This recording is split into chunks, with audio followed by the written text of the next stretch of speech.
Hello and welcomes everyone. AnthWolf here, streaming here on Twitch, and later on of course exporting this video over to YouTube. And once again we are going to be playing even more Final Fantasy XIV, playing as our gladiator Leonhardt here.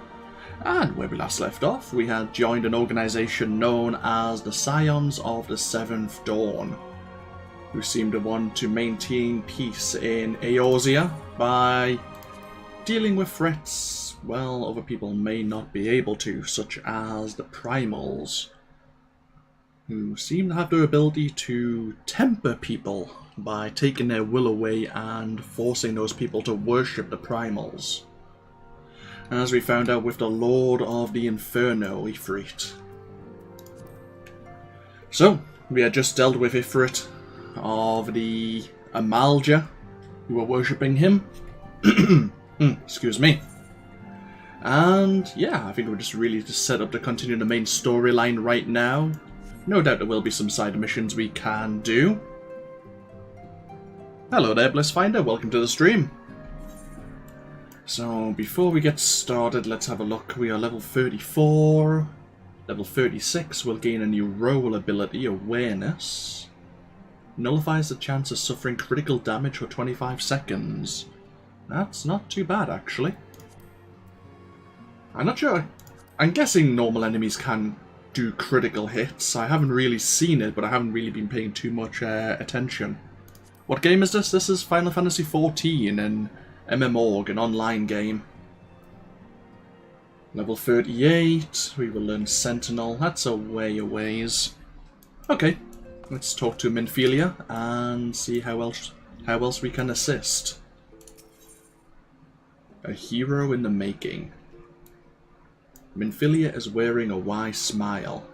Might it have something to do with your newfound fame? It probably does.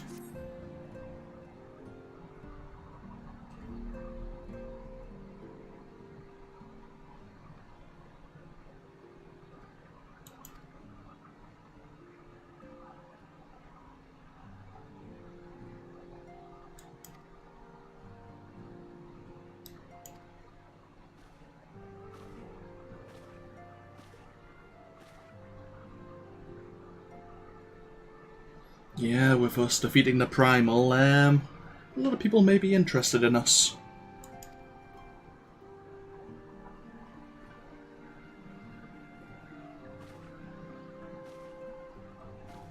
Oh dear.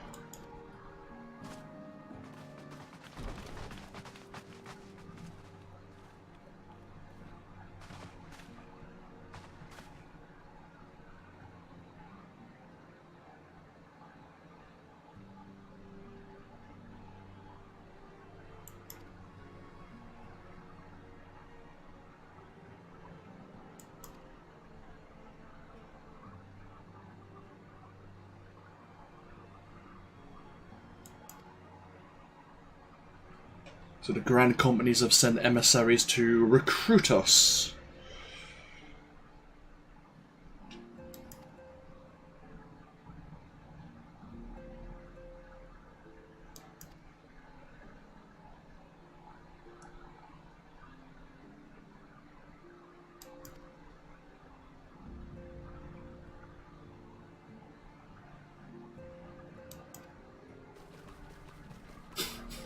What did Tataru do?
So joining a grand company does have some impacts, especially if you're involved in PvP.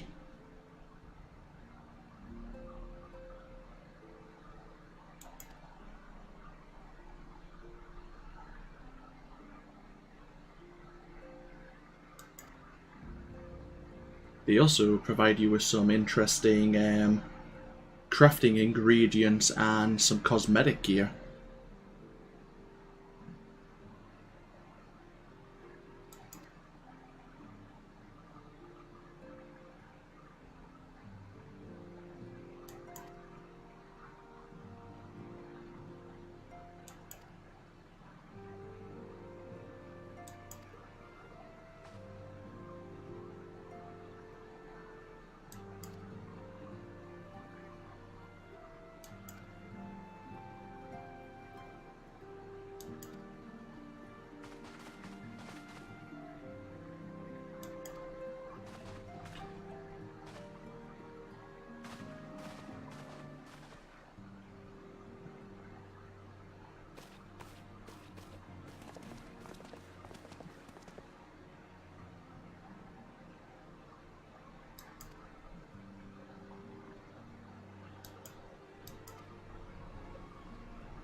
Okay, she's giving us, well, she calls it a link pearl, but it's a link shell for private communication with the scions.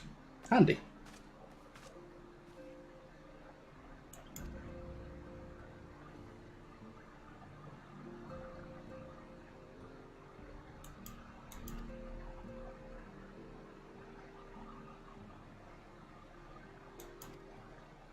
Okay, so we need to go and participate in the different memorial services, and if we hear the addresses by each of the leaders of the grand companies, it might help us make a decision on which company we wish to join.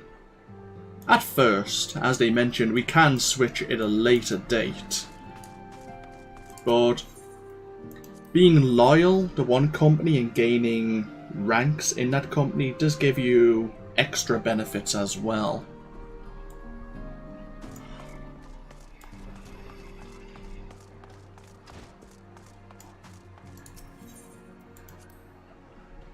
So we'll find from Tataru where the Remembrance services are taking place, and then we'll be on our way. We probably won't be doing any fighting for a little while. There's a lot of dialogue coming up. Hopefully some of it is voiced. I think it is. I think the memorial services are voiced. From what I can remember, but that was a few years ago now.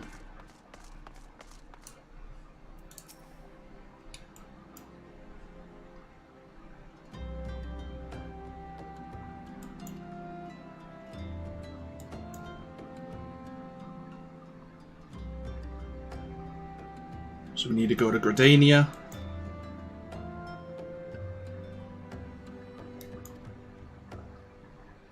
We need to go up to the Royal Promenade in Ulda.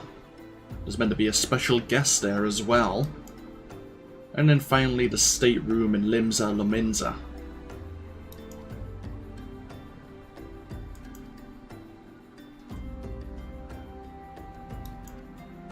Okay.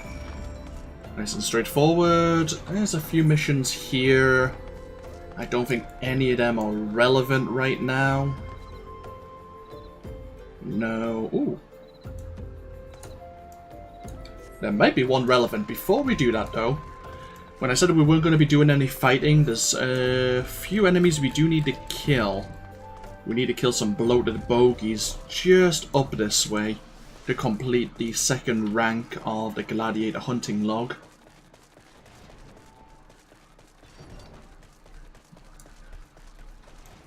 And here they are.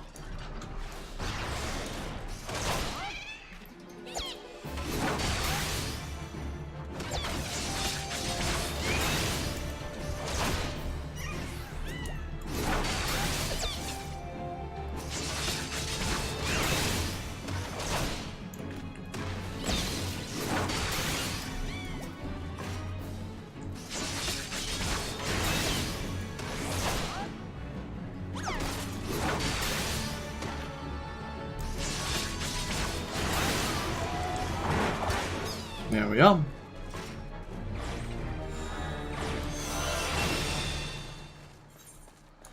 So we're now on to rank 3. Upper Lanosea, South Shroud, Western Fanalan. Ooh, we're just here, aren't we? I think the lead goblins are just a little further up this way. Lanosea, North Shroud, Southern Fanalan. We've been there briefly. Eastern Fanalan,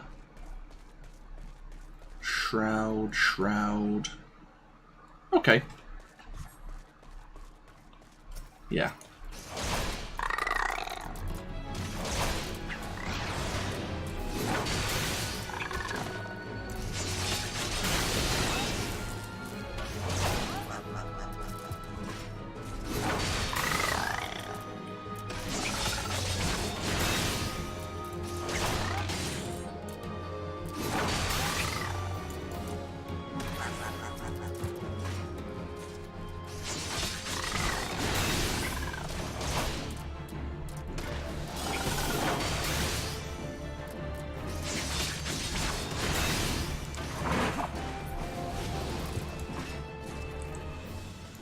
Oh, we need to kill 4 of them.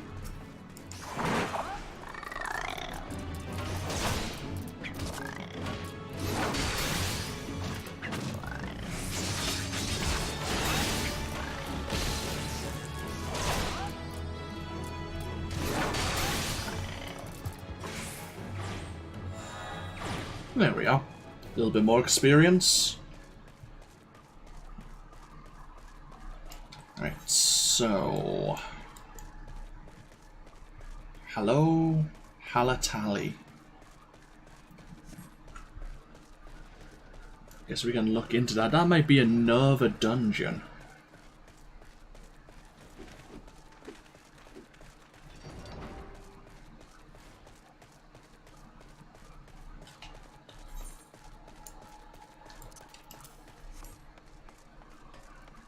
So we'll sell all our junk while we're here. Yeah, we can repair our armor as well.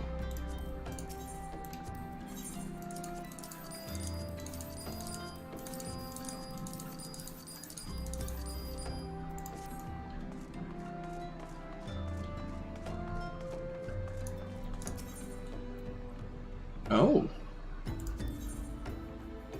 Nedrick of the Scions of the Seventh Dawn has some useful information he wishes to share. It's a level 20 quest. Okay. Nedrick Ironheart. An explorer by trade. Tucked away in the corner of Eastern Funland lies Halatali, and it is there that you will find all the excitement we crave. Used to be a training ground for gladiators.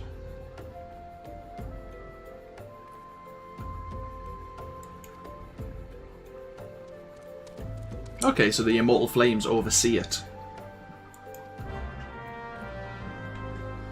Okay, we can check that out most definitely. And Braving New Depths. Nedrick has a tantalizing bit of information. This is level 35. Right. I think this might be the Sunken Temple of Quan. It looks familiar.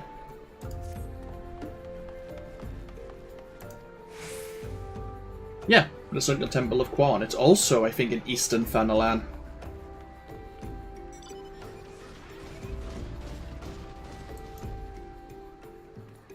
Yeah, Southern Fanalan again. Visit the temple. I see. So we've unlocked 2 new dungeons, or we will once we head over. So we have Halatali here. And we have the Sunken Temple of Quan here. Okay. So there's probably a couple more dungeons available as well. If we visited, like, the Shroud and Lanosea, the other areas around the major cities. Either way, we'll go over to Gridania first, or Gridania, and attend these memorials.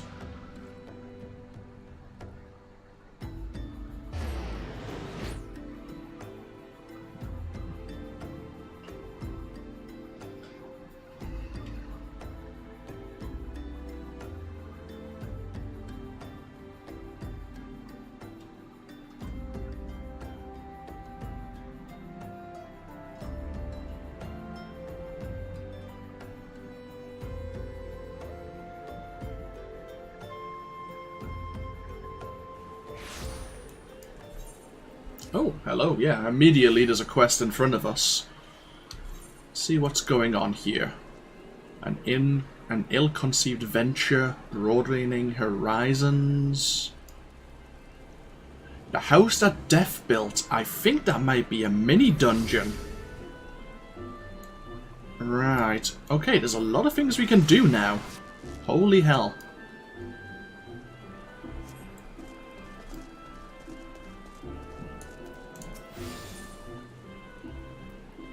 Tormul would grant you passage to the White Wolf Gate.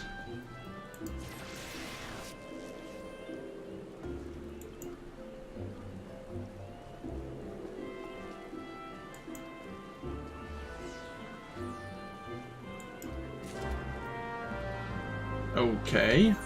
I think we were prevented from going to Central Shroud earlier.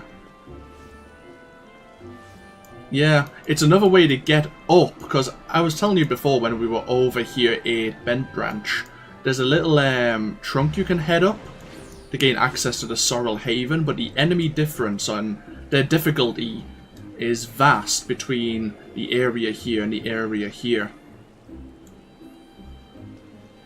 So at level, what, 29, 30 is when we're meant to be over in this sector, for one reason or another. Looks like there is a dungeon that we might be able to do later. Okay.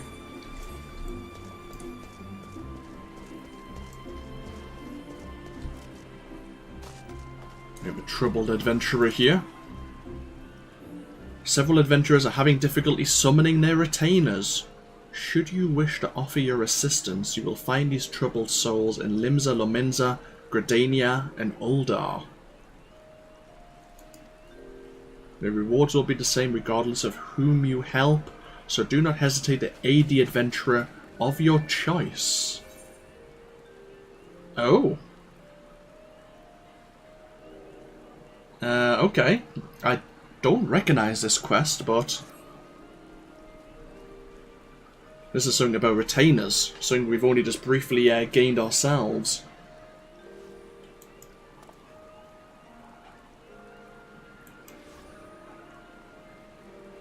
She hasn't returned from her latest venture in 9 Ives. Okay. And that is in East Shroud, a place we haven't yet visited. I do kind of know the area though. To be honest, this area I think is about level 15, level 20. It's not too bad. Okay, fair enough. We could go check that out at some point. Our quest log is suddenly becoming very full. To be honest, I think... do we need to go over there just yet? Or is that elsewhere? Map. Yeah, we need to get ourselves over to Quarry Mill, I think, for the next quest we're going to go pick up.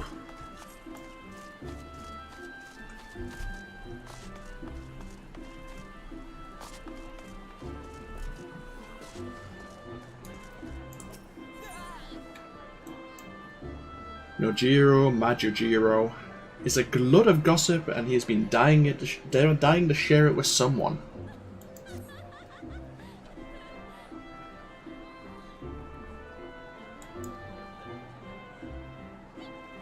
Strange portal.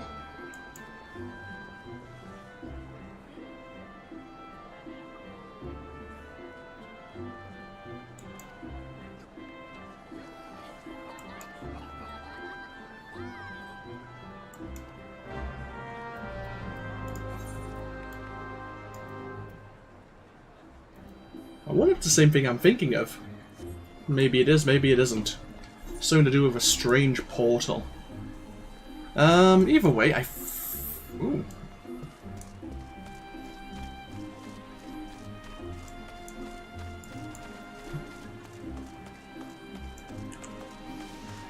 It's quite busy this evening, actually. A lot of players around, which I like. Like there's a high population. Just gonna quickly look at this quest for friendship, just to see what it's all about. I think this might just be a general side quest, though. Yeah, I think it is. Okay.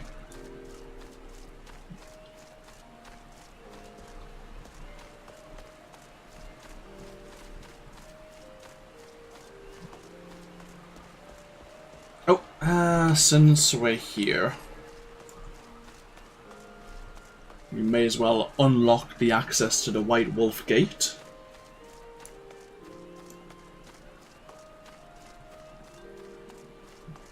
And then the only reason we came over here is to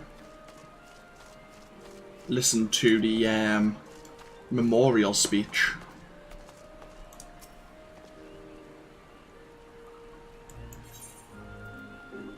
With our permission, granting free passage through the otherwise off-limits White Wolf Gate.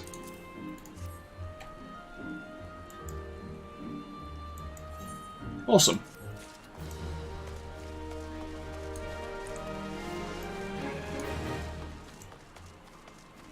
So, open up our journal. We're not going to be doing the Sunken Temple of Quan just yet. So we might as well take that off our quest log here.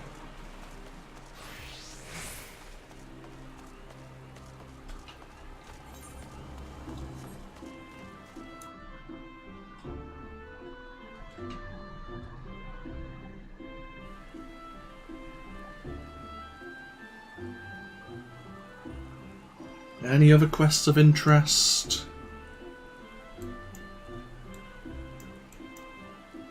Leatherworking, lancing, botany.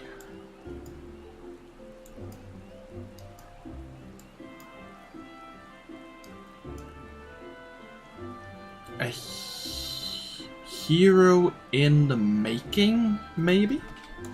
Is that? Oh yeah, that's all. Let's listen to the Elder's memorial speech, shall we?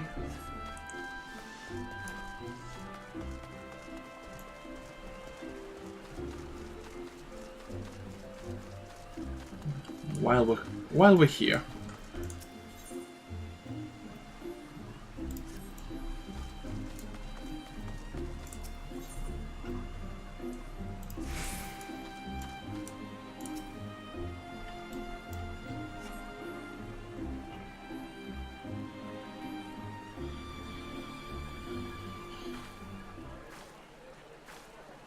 I lost my son to the calamity.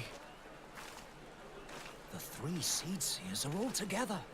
Some say you couldn't take a step without stumbling over a body.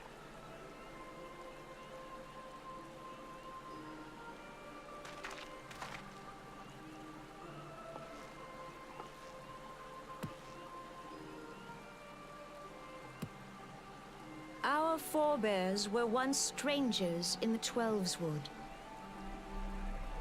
Fearful of the Green Wrath, they hid themselves in the dark recesses of the earth. Yet they dreamed of basking in the dappled sunlight of the forest. Through great effort, they proved their worth to the elementals, and were granted a place beneath the boughs.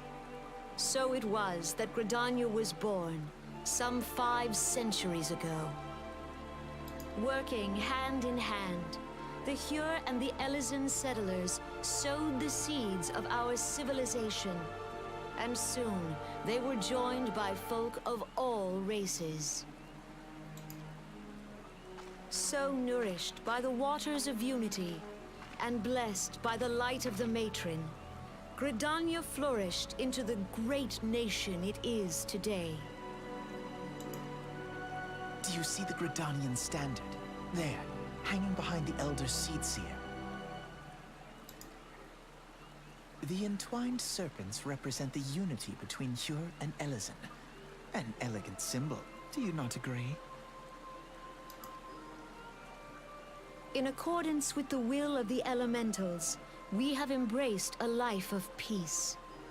Alas, our neighbors have not always sought the same for themselves, nor for us. Though we Gridanians have no love for war, we have still less for those who would threaten our way of life. Ever have we fought to protect the sanctity of the Twelveswood. When the Garlean Empire brought its war of conquest to Eorzea, we rallied under the noble standard of the Twin Adder that we might push back the encroaching darkness. And it was we who prepared the ground for the reformation of the Eorzean Alliance, that all the peoples of this realm might stand united against the common threat.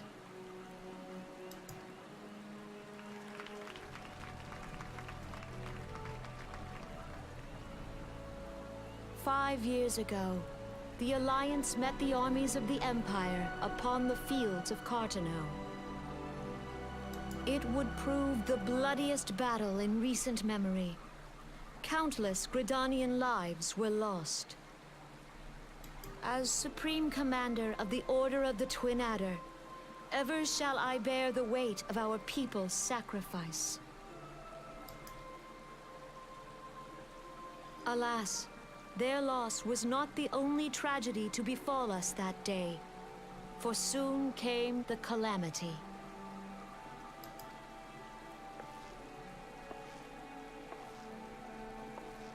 The scars borne by our forest are a constant reminder of its violence. Our lives have been irrevocably changed, each waking hour a struggle to survive. Driven to desperation, some among us have strayed from the path of righteousness, resorting to banditry, poaching, and other unconscionable deeds. To compound our woes, the Ixal have returned in force, emboldened by our suffering. They test our defenses nigh without cease, and prey upon the vulnerable. So beleaguered from within and without, it is of little wonder that our unity now falters. Dark times are upon us. Time was a man could walk pox the on the high bloody roads Ixal. without fear. On this day, 5 years ago, countless Eorzeans laid down their lives that we might behold another dawn. Please join with me in honoring their memory.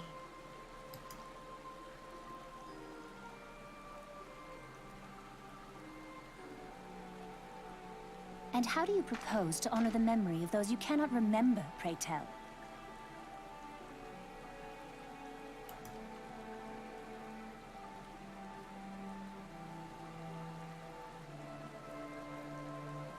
The destruction wrought by the calamity was indiscriminate. It dealt death to Eorzean and Garlean alike.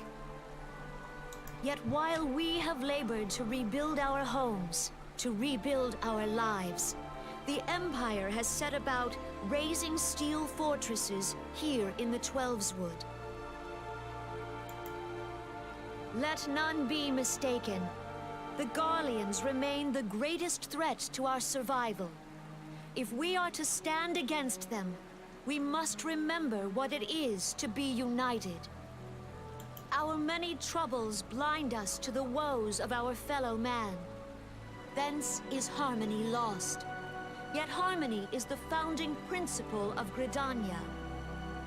We are gathered here to honor the fallen. Let them be honored not only in word and thought, but through concerted action.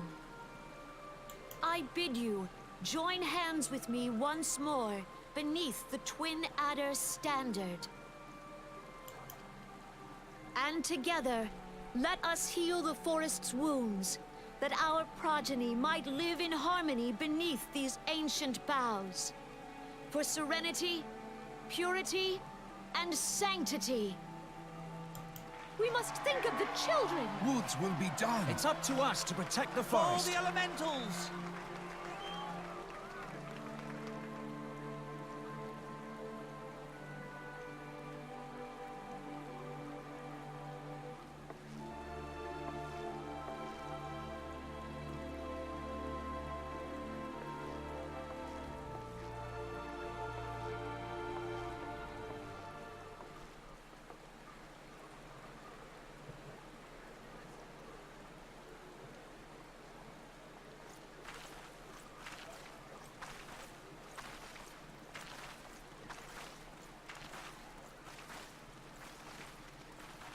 If you'll permit me, Alfie No. And my sister, Alize, at your service. And we've met them both before. On the wagon on the way to Uldar. I saw at a glance that you were a fellow traveler. You might call us students of history, sampling the realm's remembrances in pursuit of enlightenment.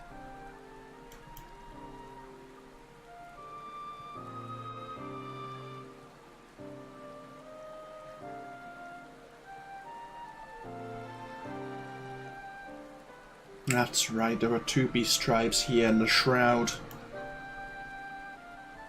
The Ixal. They want to summon the Primal Garuda. And the Sliffs, who are more peaceful in nature. But they have also summoned the Primal Ramu.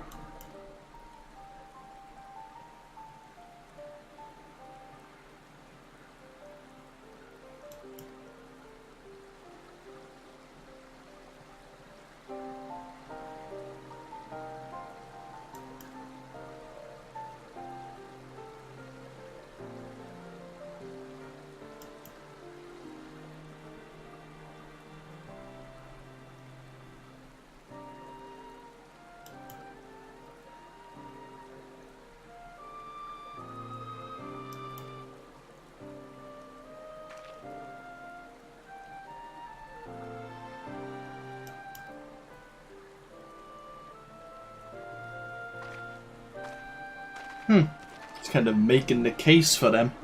If we join the Order of the Twin Adder, we might be able to prove further assistance in dealing with the Beast Tribes and of course the Garlean Empire.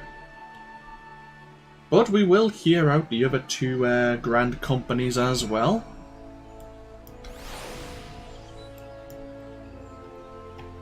So we do need to head out into different areas. Do we want to go search for the retainer?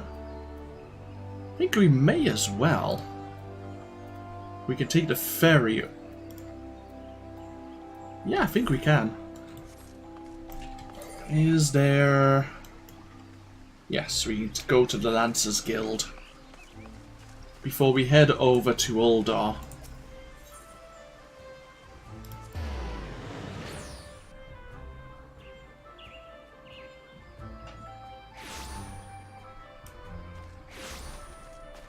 So can we take a ferry over to the East Shroud?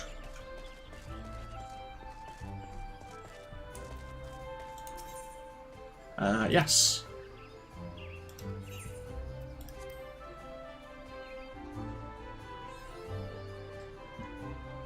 Ah. 21,000 experience just for unlocking the map. I think we've unlocked the entire map just through maybe unlocking the map on another character of this account? Or have they changed things? Because it used to be, there would be like a fog of war, like so far through the map, if I'm remembering correctly, which I may not be. But now the map's entirely revealed. So now we know that we have this entire area known as the Sylphlands, where of course the Sylph probably are. But the reason we're here is to go searching for the missing retainer. There's some guild levies here. Ooh, a couple of level 20 quests. But we want to bind ourselves to the Aetheryte at the Hawthorn Hut.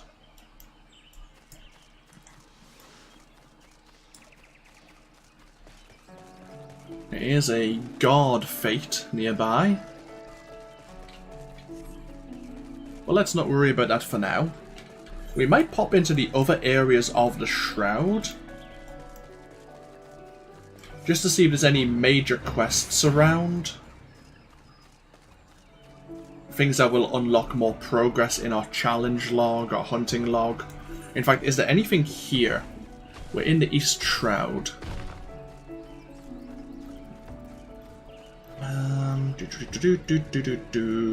Oh, 2 seconds, I'm looking at the wrong place.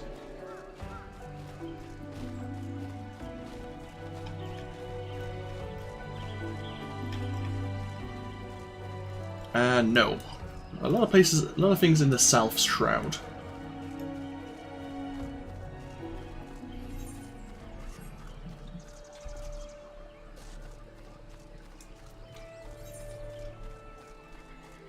Yeah, might as well unlock the Chocobo Keep while we're here.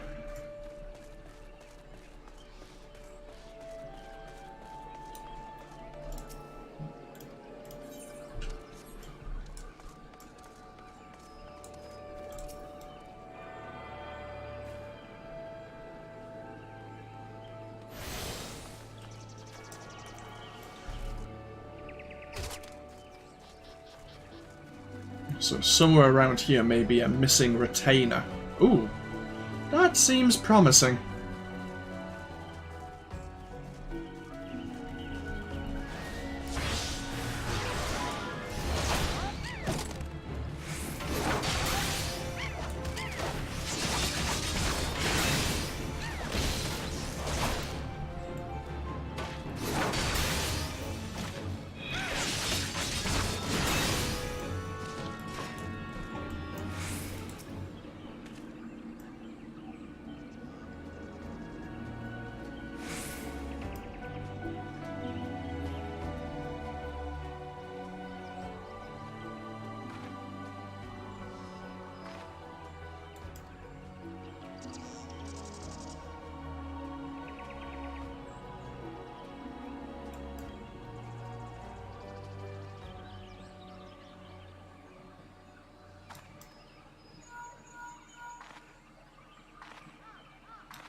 So not only do you need to equip yourself, but maybe equip your retainer as well, if you want to send them out into the map on their ventures. So where do we need to go? Ah, back over to Old Gridania. Or Gridania now. Right. In the meanwhile, do we need to do something? We need to go to Southern Shroud. How do we get there? Oh. Okay. We'll head over to Bent Branch, see if there's any quests available for us. And then we'll be heading south to go to the next area of the map. And there is some beasts in the Southern Shroud for our hunting log. Right, is there anything here of interest?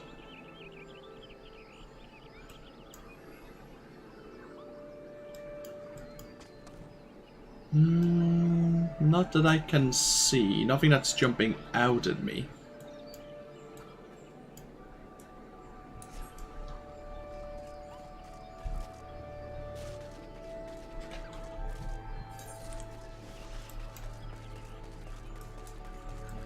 Okay, to the South Shroud we go.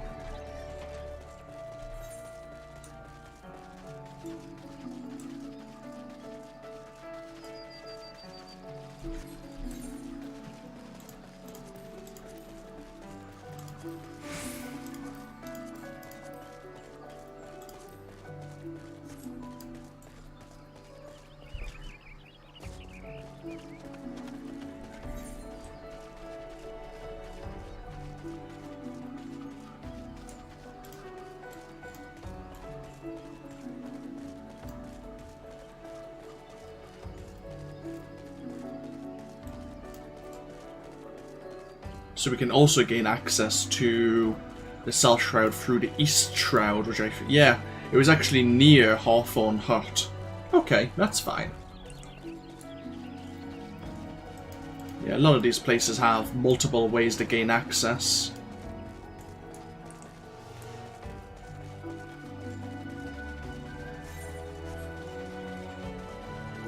We inevitably need to go everywhere and attune ourselves to all the different Aetherites anyhows. So I don't mind doing a bit of exploration. Plus, that's really good experience.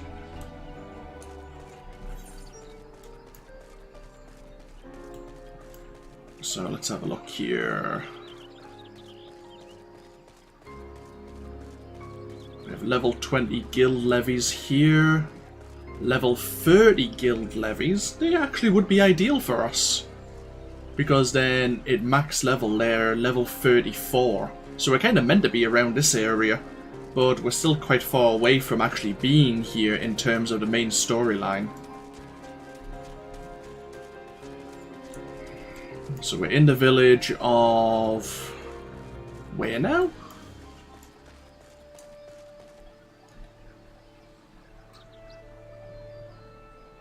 I guess it's this Buscaron.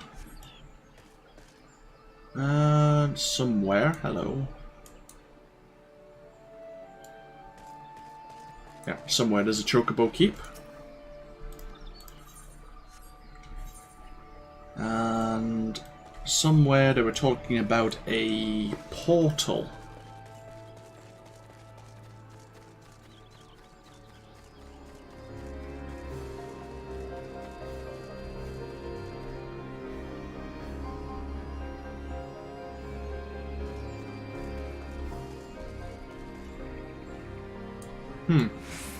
Hello.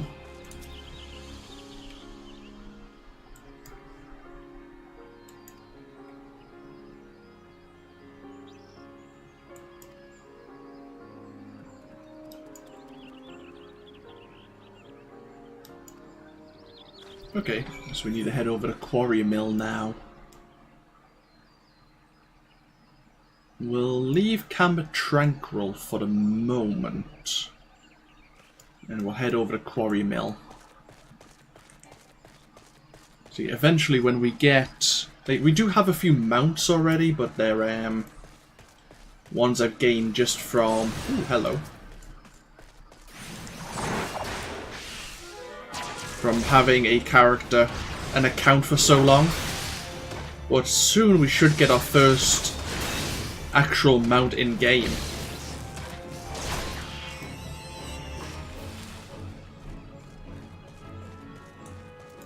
Forgot that we do need to do some, kill some creatures here.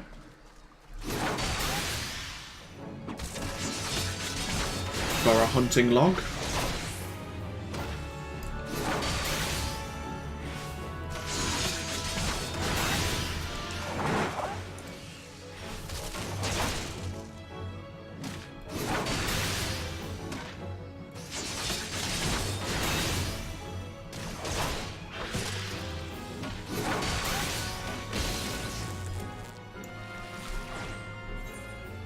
Okay, where else in South Shroud? The upper paths, okay, so we're in the upper paths right now, somewhere around here. Okay, what else? North Shroud. The Silent Arbor is just to our east, we're heading that way. The Silent Arbor again. Okay, so somewhere around here is another... aha.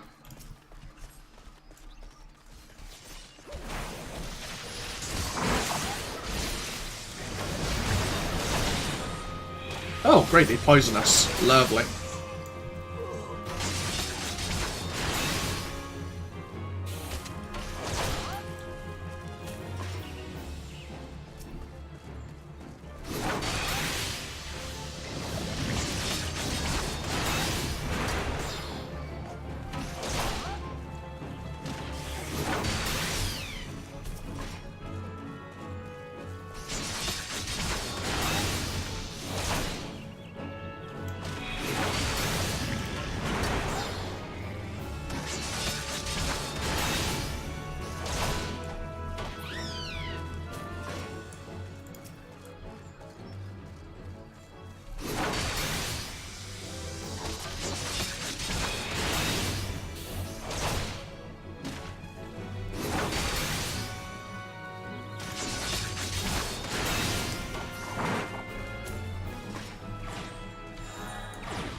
Okay, now over to the Silent Arbor, where we are looking for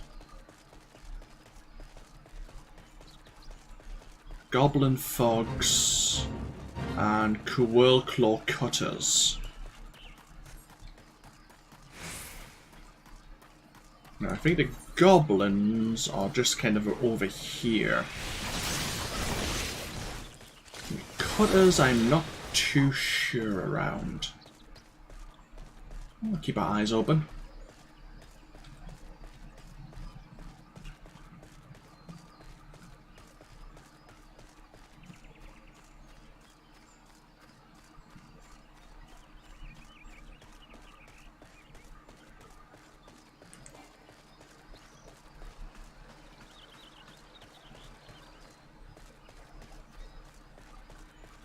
Yeah, the goblins are just over here.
There we are.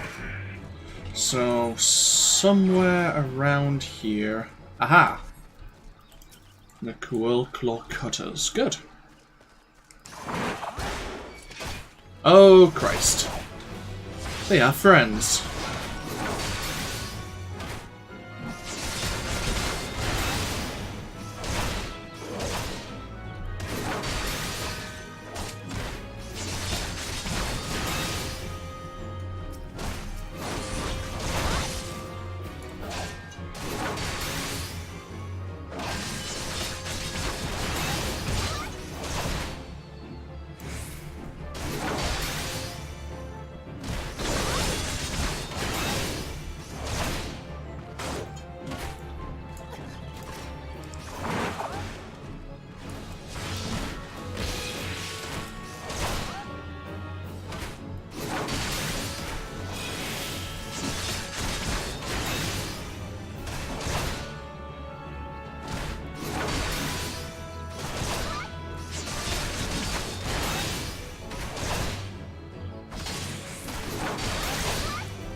Right, we need one more cutter. See if we can find one without making too many I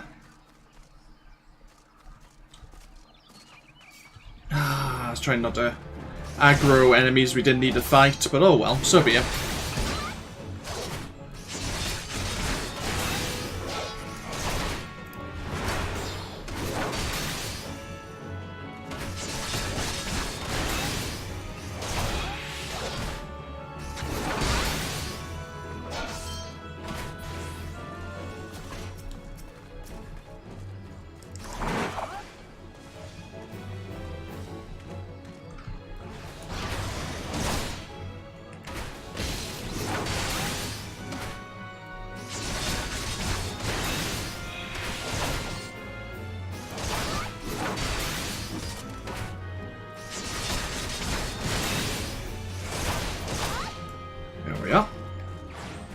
So I think that's all the hunting logs here.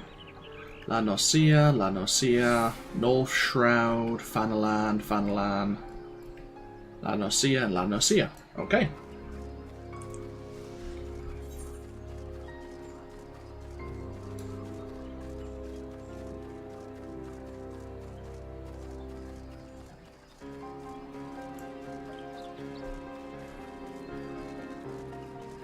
So Quarry Mill does have a mini dungeon you can run. That's why you'll always find a lot of people here. I wonder if it is this person. I wonder if I had picked up the right quest. The Gelmoran Ruins. A magical gateway of some sort has appeared in the ruins.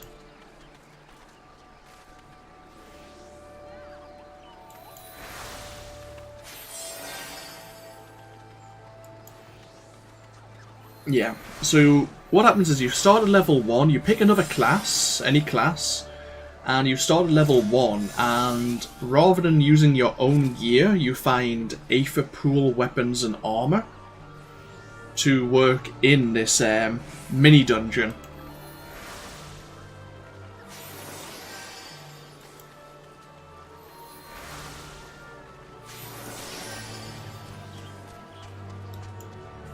It's not something I've done before, I just know it exists.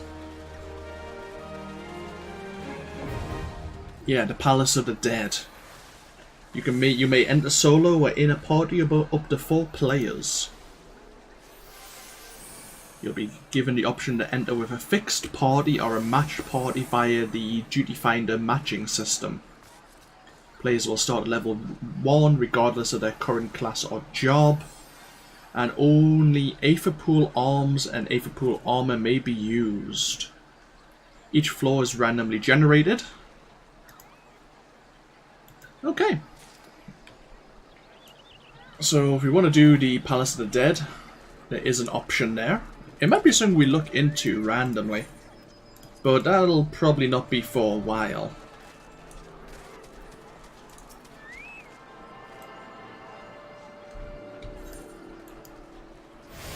Okay, so yeah, we need to go back to Gridania.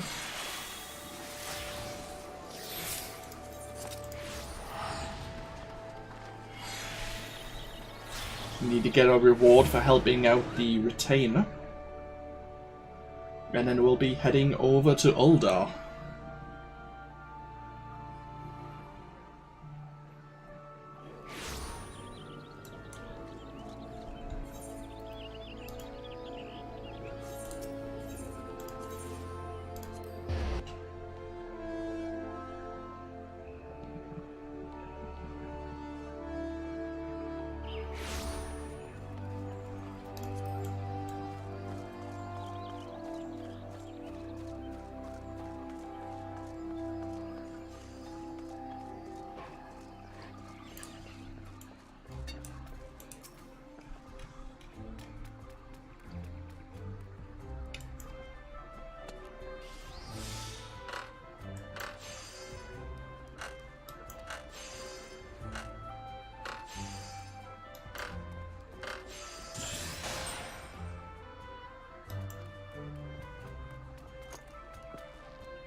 Okay. So yes, you can send your retainers on ventures by spending the venture coins. but they will start at a low level and have to gain experience much like our character does. So do we have any venture coins on our person? It'll be in currency, won't it? Yes. Okay. So I don't think there's anything else we need to do here right now. Let's head ourselves over to Uldar. We have to go up to the Royal Promenade to hear the speech from the Flame General. But we'll pop our head around as well to see what missions are available. So we can be a pugilist, we can be a thaumaturge. Let's get ourselves over to the Sapphire Avenue. So nothing in the Steps of Nald. And nothing jumping out at me anyway.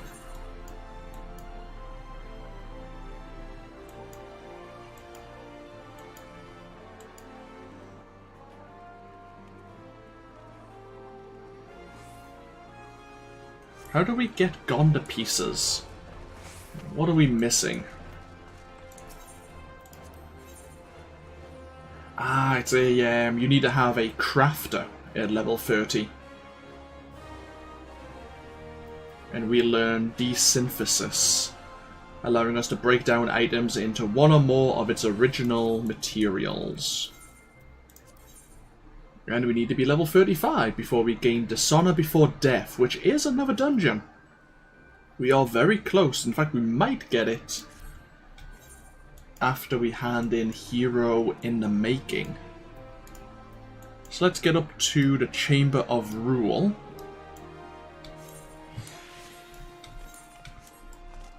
And let's listen to the speech given by the Flame General.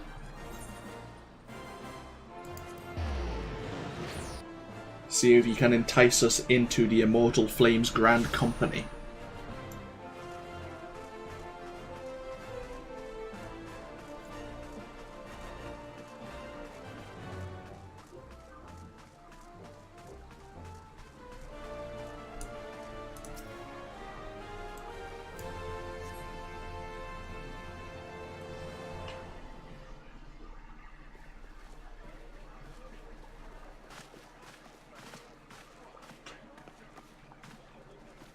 Behold, 'tis the Sultana Nanima herself! And Roban as well!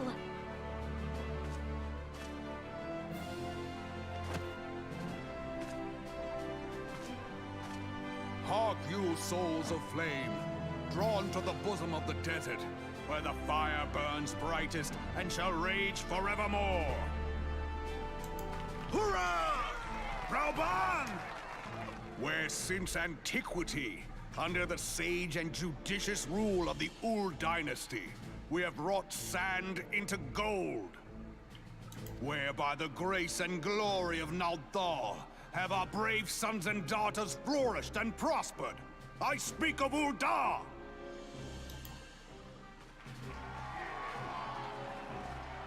There, at the Flame General's back flies the Grand Company's standard. Note the sigil. The golden scales of order balance the jewel of prosperity with the flame of might. Great and many are the gifts our nation has given the realm. In Eorzea's darkest hour, on the killing fields of Cartano, none spent more in blood and gold than we. Thus was the 7th Imperial Legion laid low. So that's how it happened. How soon history forgets. Yet many left our gates, never to return. Let us pray for our absent brothers and sisters, that they might know happiness in the great beyond, as Thal's honored guests. If the fates were fair, the price we paid that day would have bought us victory. Alas, they are not.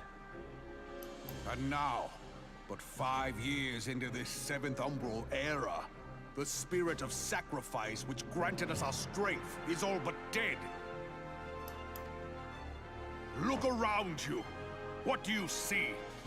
A people divided, downtrodden, and enthralled. Where are the merciful alms of the rich?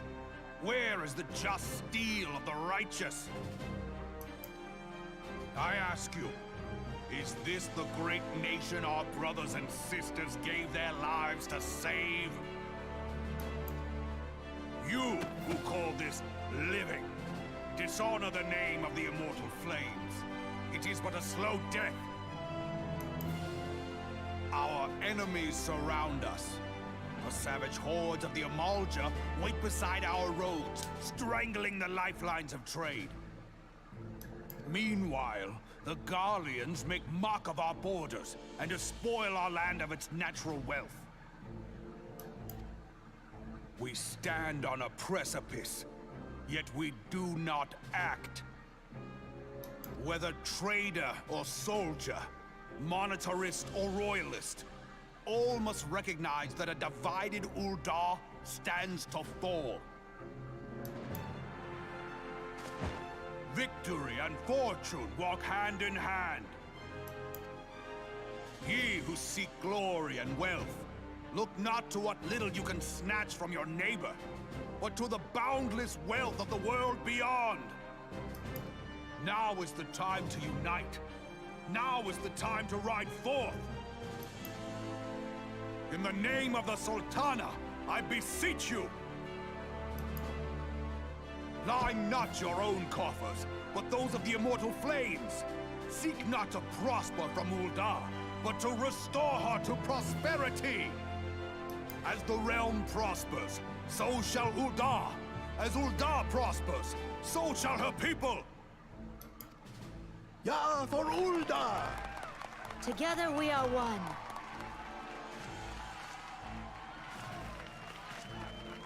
Your Grace. Raoban?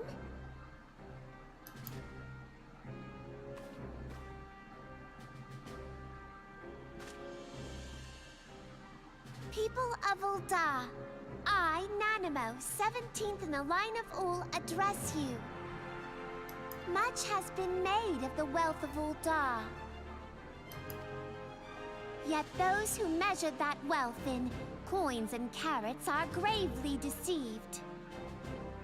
For the true wealth of Ul'dah lies in the health, happiness, and hopes of her people. Beloved subjects, I bid you raise aloft the torch of Ul'dah, that her flames might serve as a beacon for all Eorzea to see. Long live Nanamo! Glory to the Sultana! For victory and fortune, stride fearless into the Inferno, for we are, by fire, reborn!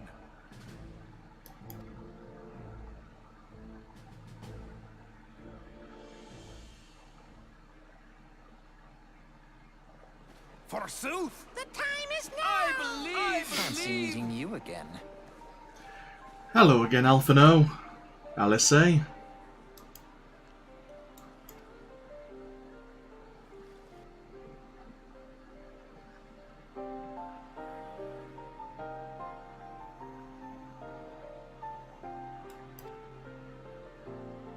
Yeah, we've encountered both the Amalja and Ifrit.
Well, Raoban was definitely the more passionate of the two between him and the Elder Seed Seer.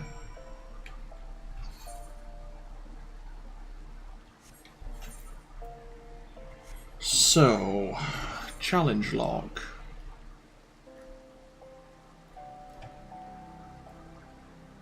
We need to go to Southern Fanalan. Do we need to go there? That's Eastern Fanalan. Okay, we do need to go there for the other dungeon. We also need to go to Eastern Fanalan. Okay. Right. I think we'll just explore a little. We've been over to Horizon already. That's where we started this video. But we might pop over to Little Alamigo, Blackbrush Station, and Camp Drybone, just to see if there's any new missions. Any missions that will unlock new abilities for us anyway. Side missions we can wait till later. Okay, obviously mutable materia is available to us now.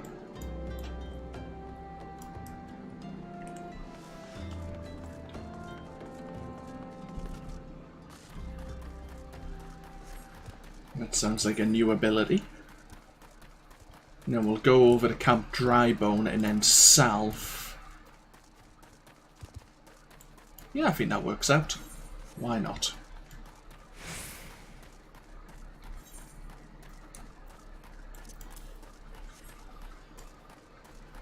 And then once we've looked at all of the potential quests, we'll pop over to Limsa Lominsa and hear the Admiral's memorial speech as well.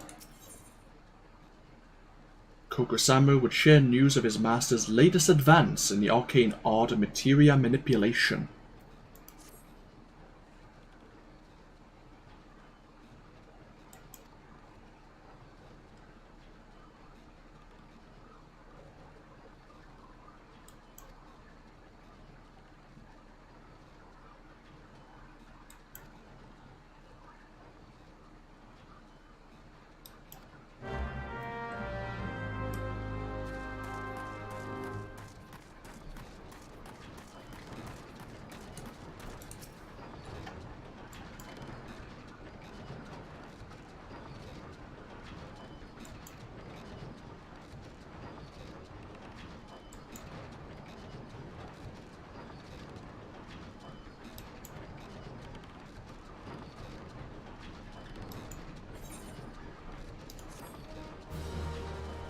Mutamix will now perform materia transmutation for you at any time, free of charge. Bring the goblin 5 pieces of unwanted materia and he will transmute them into a single new piece to use as you see fit. That said, the materia transmutation remains an inexact science for what manner materia will emerge each time. The genius doesn't even know. Lovely. Here's materia that we as a gladiator would have no use in, like intelligence materia. Because a gladiator, well, intelligence is not required. Wait. It was Eastern and Southern Fanalan for the hunting log. So we need to head over to Wellick Wood. That was one of the areas.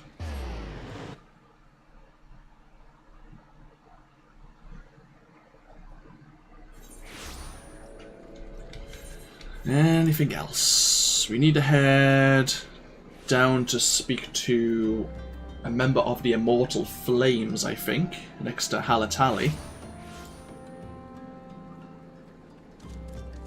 And that's it at the moment. There's a few side missions here, but we don't need to look at them just yet. We will run over this way though. What are we going to have to fight?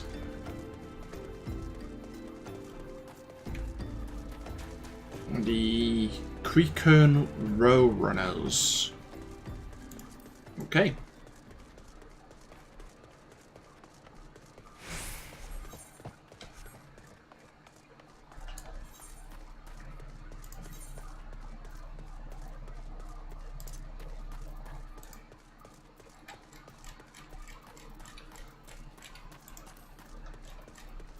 Seeing if I can find the map transparency.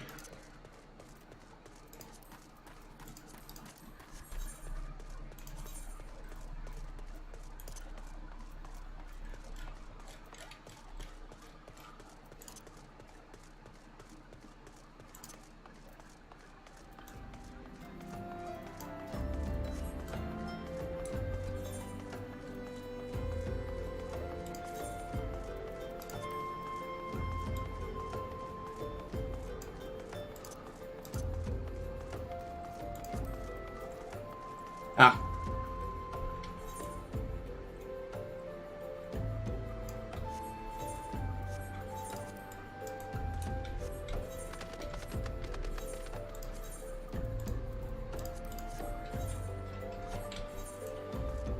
That's better. So, somewhere around here. I think they might be along this way.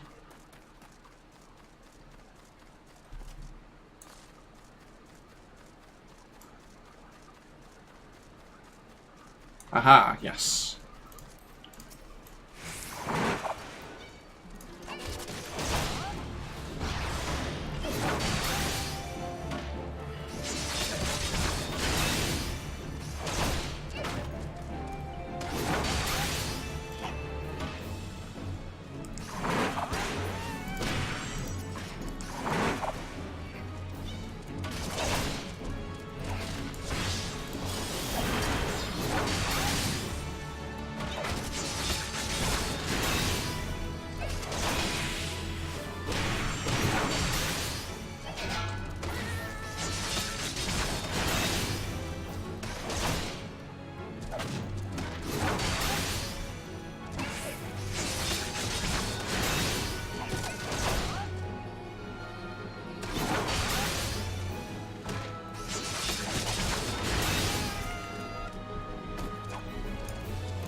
There we are. So now we're heading over to Little Alamigo. Oh wait, no. We totally forgot to do something. We needed to go speak to the member of the Immortal Flames next to Halatali. My bad.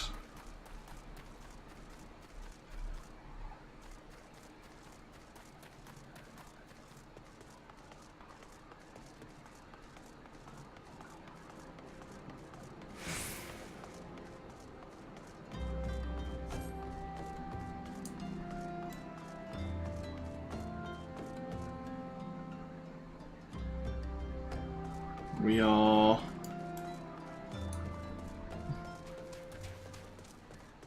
less than 500 experience away from actually gaining level 35 and unlocking another quest over in Uldar. Another dungeon, in fact.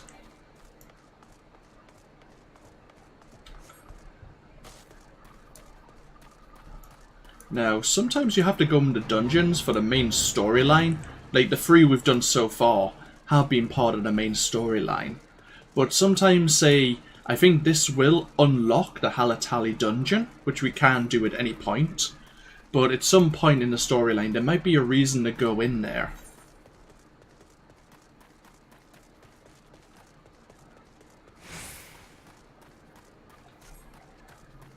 Because sometimes you have to do a dungeon for, like, go into the dungeon for a certain reason.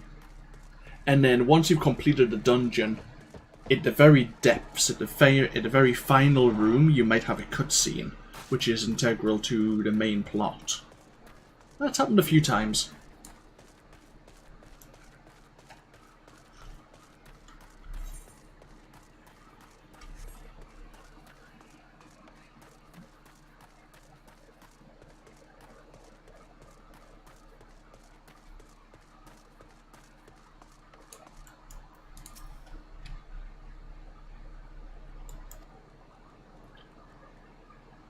The land of many shadows.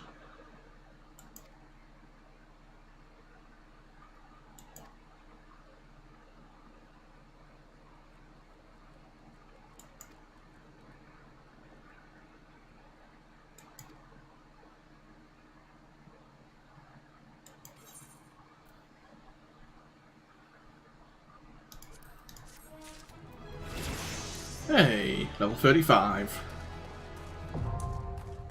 Halatali is now accessible. Okay. We'll check out Halatali before long, but not quite yet. We want to actually get through this A Hero in the Making quest first of all.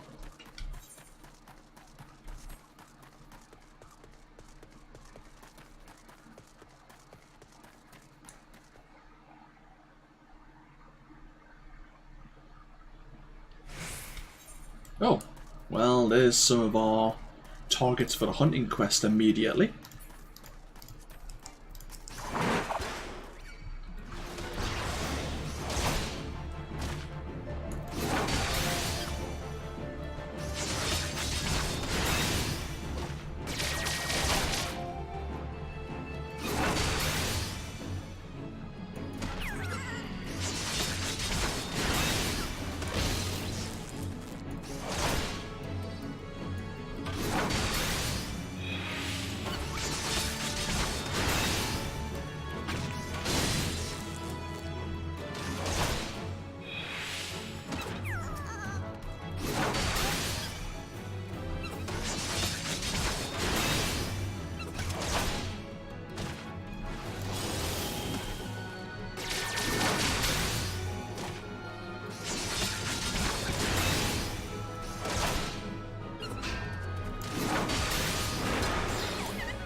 There we are.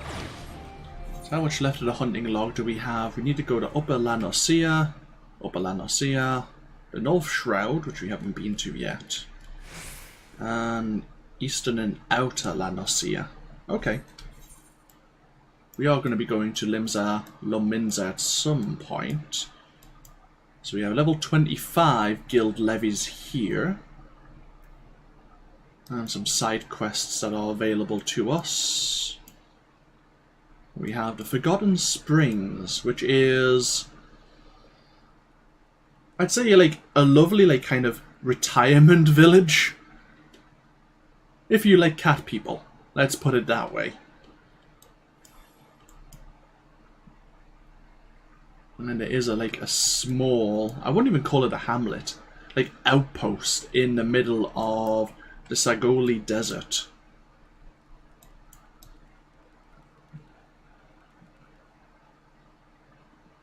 Alright, let's see now. The Red Labyrinth. So there's nothing really that we need to do here now. We will unlock the Sunken Temple of Quan. I mean, we're not going to be doing it right now. We aren't... I don't think we're particularly well geared to be doing the Sunken Temple, even though it's a reasonably... It's a pretty straightforward dungeon.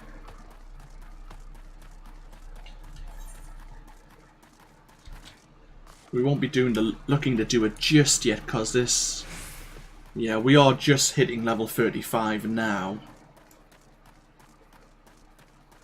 So we'd be pushing our luck a little bit.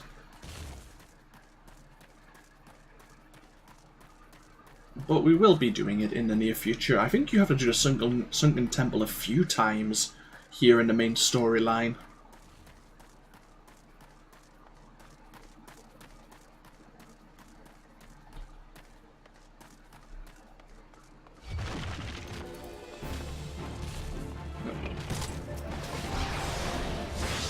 Okay, fine.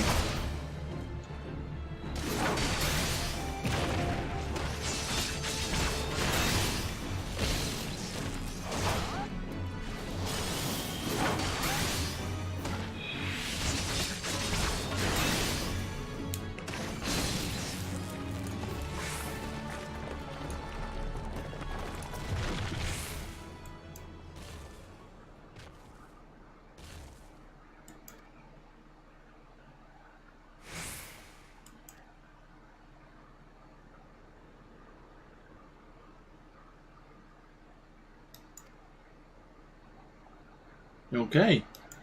So progress here in the temple is slow due to the various traps. Okay. Yeah, we have a new dungeon. What is the recommended level for this? 35, sync to 37. Right, so when we're geared to around 37 or slightly above, we'll be able to walk through this place relatively smoothly. So we'll look into doing that dungeon then. In the meanwhile, I think we don't need to go anywhere else for the moment. Yeah, let's get ourselves over to Limsa Lominsa.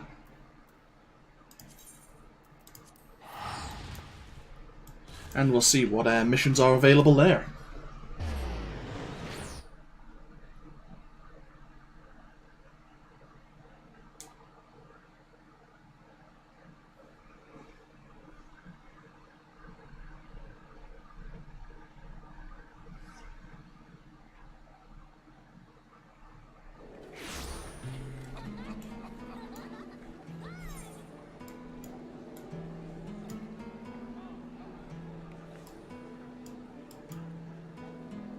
Arcanist, Rogue, Fisher.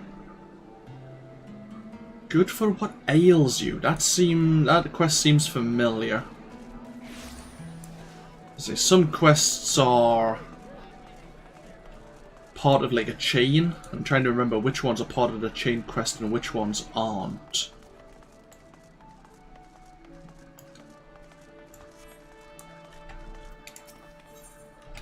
Ah, you teach us a new dance. That's why it's in my head. Ah, sure, why not? There is a hectic flush of panic on Dodozan's face as he looks wildly around Hawker's round.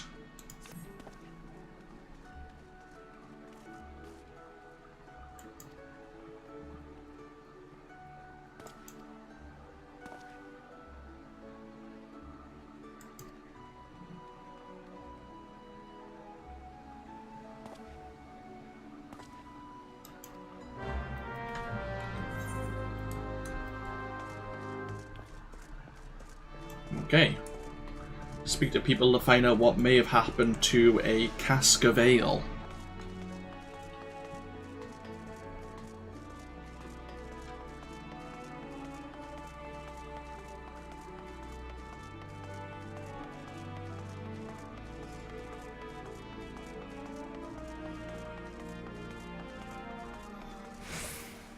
Hello there, Rend. Welcome to the stream.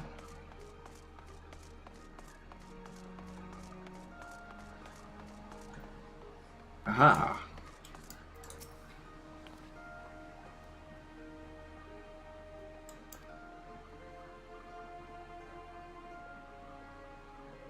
Cask was walked right on over to the Astalicia. Okay. That seemed pretty straightforward.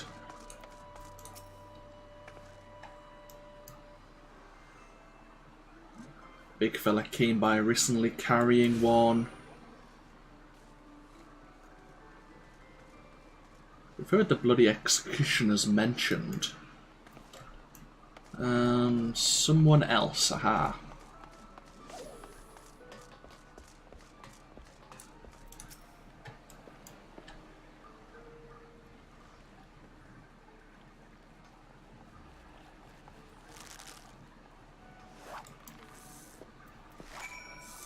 Okay. So yeah, we need to head over to the Astralicia, where we might find our missing cask of ale.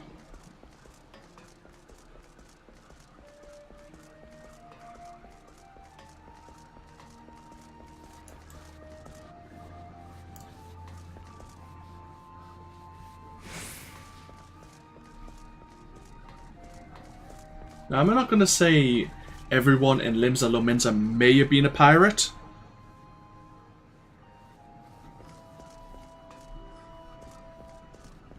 A bit behind in the main quest? No, what's happened is I've got this buff, row to 60, and because I've been doing all the side quests in Uldar, I have just naturally leveled up. I think I'm gaining about 230% experience right now. So it just can't be helped. If I focus on the main scenario quest, I could probably be at the right level. But yeah. I haven't even done the side quests here in Limsa Lominsa, as you can kind of see, or in Gridania. I've just done the side quests in Uldar that have been around the main storyline. It's just how it's turned out.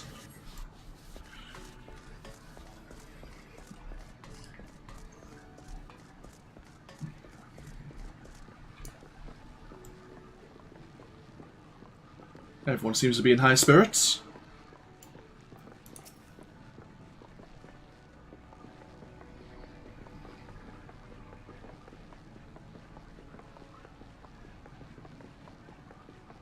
A dance duel.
Dance first, talk later. Yeah, I'm picking quests that I think learn you like new skills, emotes, or abilities. Like quests that oh bloody hell. Quests that gain us experience, like gathering or killing quests. I'm kind of leaving in case we do pick another class, in case the gladiator doesn't work out. Which is why I've left like a lot of side quests here in Limsa Lominsa and in Gridania.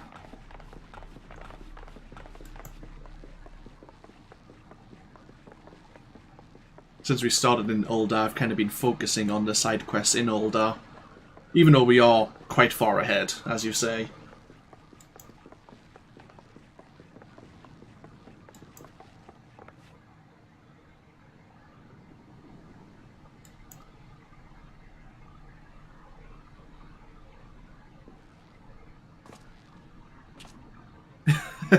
You see, the dancing stuff is always nice. I think it looks ridiculous on this character, but yeah, it's amusing. Definitely me amusing. Like, that step dance isn't too bad compared to some of the other ones we learned earlier.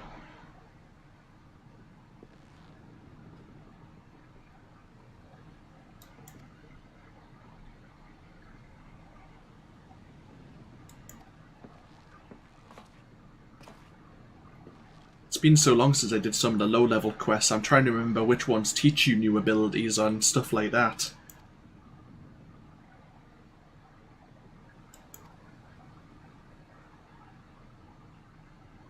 Yeah, that's true. I don't mind grinding, to be honest, now, so I didn't expect to have the Road to 60 buff.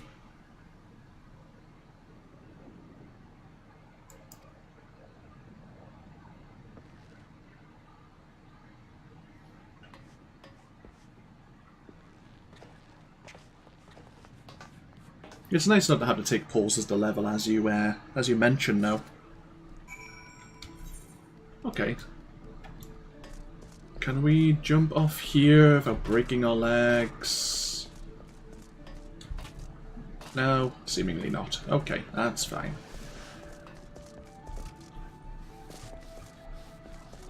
Aha, that's where we need to be.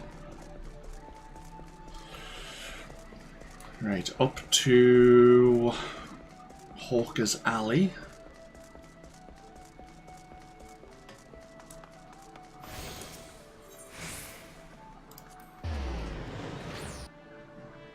Yeah, we're doing some of the gladiator hunting log as well. Like, we are a little bit ahead on that as well, so there's a few things here in La Norcia that we need to clear out. We haven't actually really explored much of La Norcia either, since I've been avoiding doing the main storyline, sorry, the side missions here.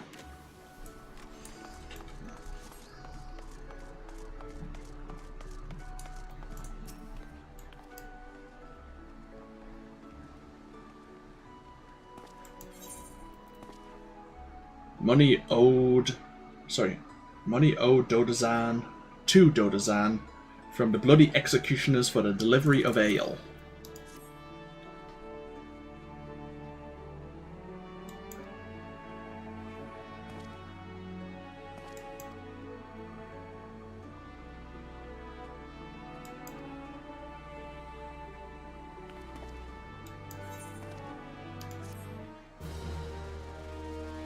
You have learned the emote step dance. Huzzah. Right, I'm gonna check out these level 1 quests just briefly before we listen to the Admiral's memorial speech. Oh no, I think we're fine.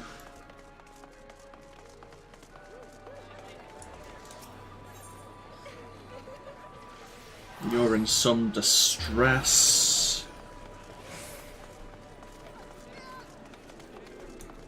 Hello.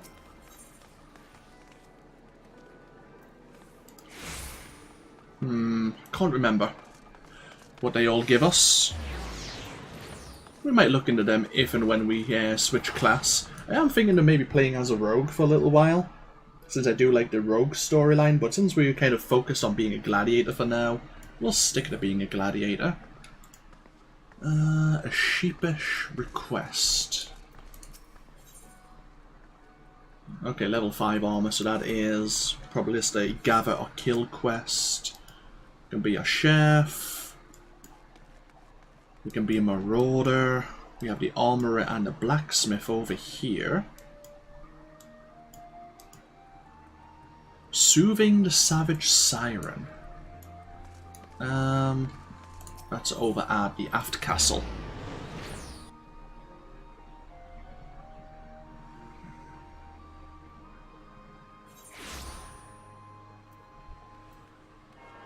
So, okay. At least someone's being bold and just openly admitting there's an ERP den guild. Jesus. That's probably just a joke. Maybe. Either way. We'll leave that as well for now. So, do we want to listen to the Admiral's speech before we leave Limsa Lominsa? We probably should. But then we might pop our head out into the various areas of La Norcia and just complete or continue working on the hunting log. We need to go to Upper La Norcia, Eastern and Outer. Okay. So, back downstairs we go.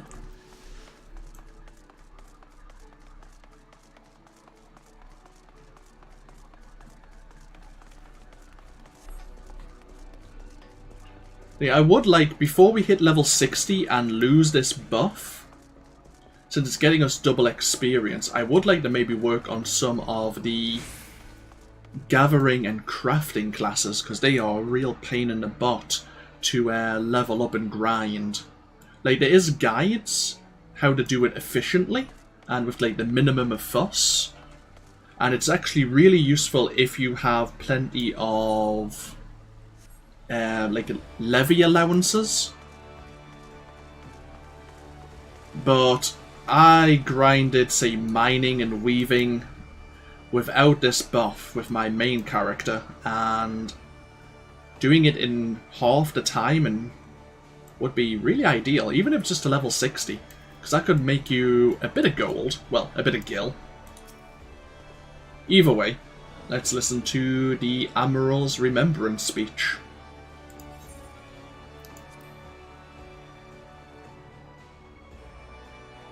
Yeah, we might not do crafting for this character. Maybe not even gathering. Are another matter altogether. So Either much way. for our alliance.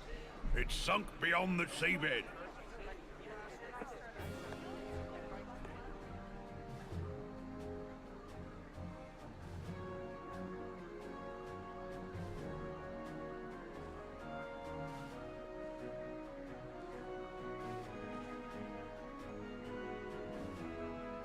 Brothers and sisters of the sea, hearken unto me.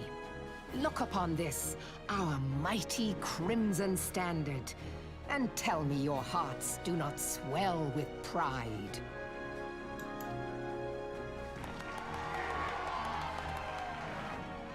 "700 summers have come and gone since our forefathers first ran aground in this fertile bay.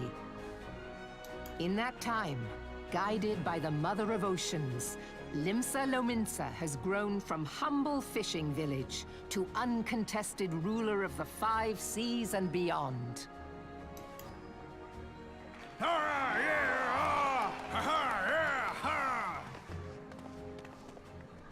Did you look as the Admiral bid you? It is a rather stirring standard, I must say. The Crimson Field is meant to signify the blood of fallen crewmates, while the Black Longship represents a pirate vessel. When the Gallian Empire marched upon Eorzea, we assembled beneath the Maelstrom standard, and our grand company was reborn. All answered the call, from the Knights of the Barracuda to Hilfir's bloody executioners. And together, we met our would-be conquerors upon the field of Cartano. That day, the world bore witness to the united strength of Limsa Lominsa. I swear to you, no army ever fought harder or with more courage. Yet many of ours did not survive. Join me now in remembering those who fought in the name of freedom and fell. May their souls be returned to the sea.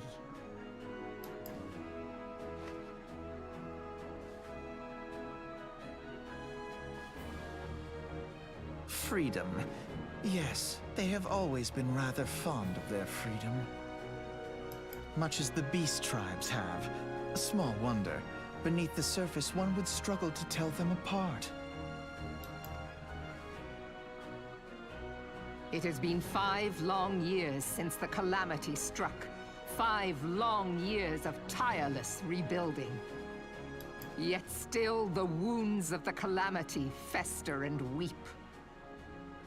But when I stand atop the mizzenmast and gaze out upon our battered and broken vessel, I see an undying spirit. Did we not build all this from the wreck of the Galadian all those centuries ago? Shall we not do so again? Yet there are those who would see this ship of ours sink beneath the waves of the restless Rotano. The Sahagin creep ashore seeking blood for their accursed god.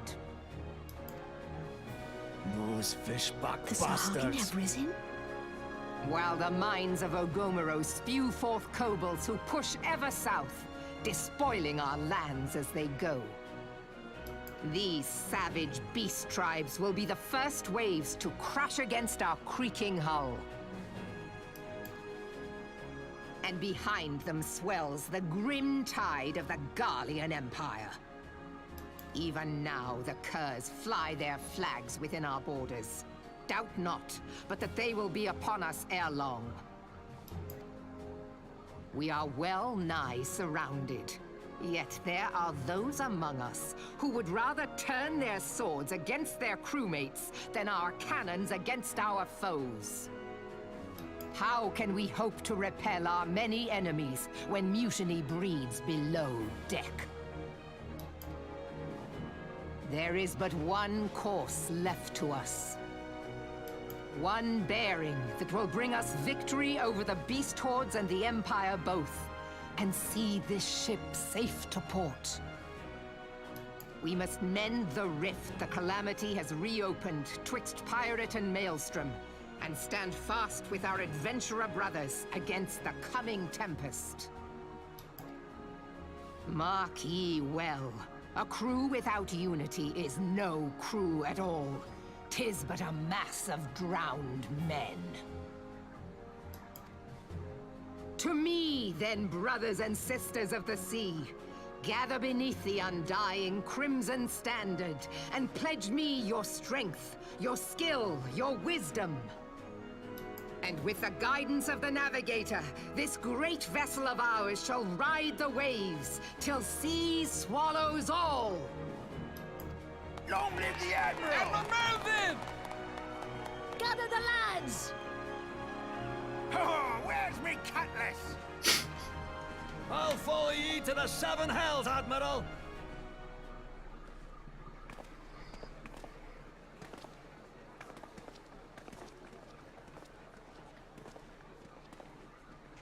Fancy meeting you again. Hello, Alphino. Again, I'll say.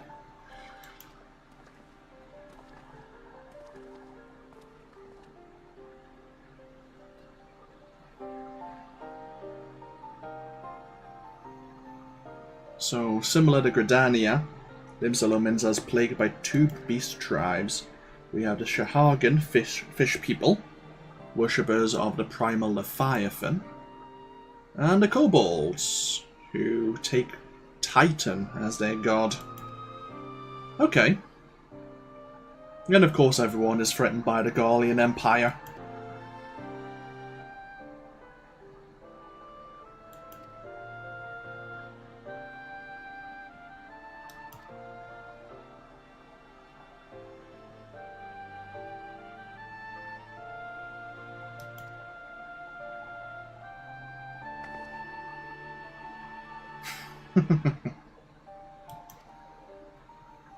Yeah, but we know how Alphino turns out.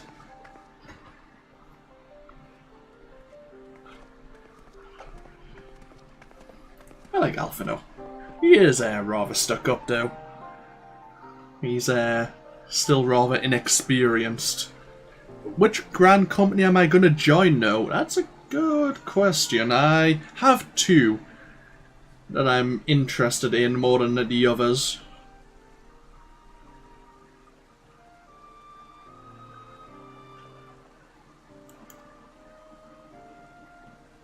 Yes, a coincidence, Minphilia. No, I haven't played in about 6-9 months.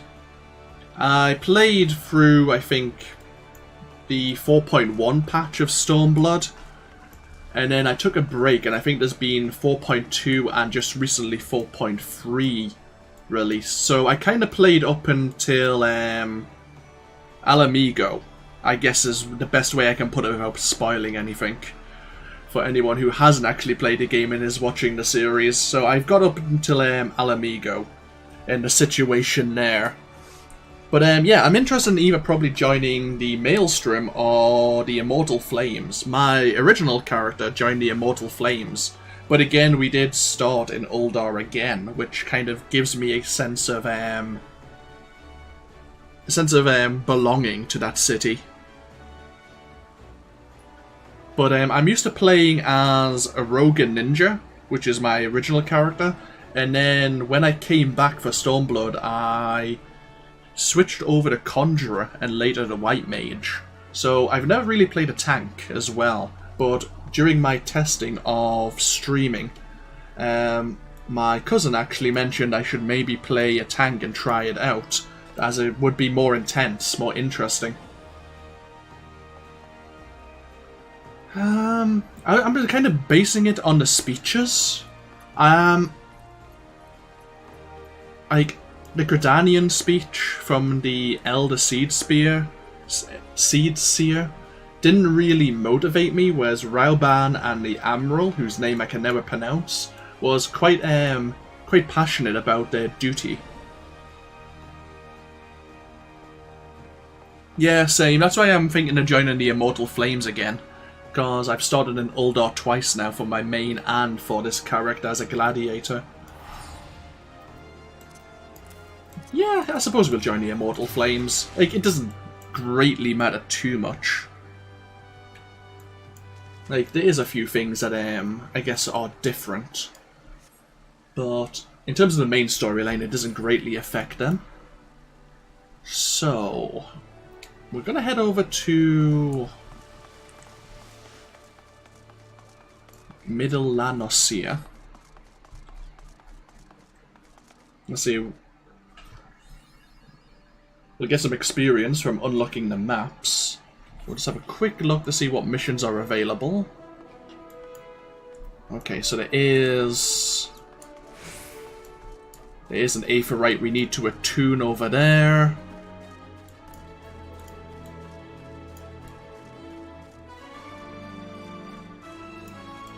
I mean, once we join a Grand Company, I think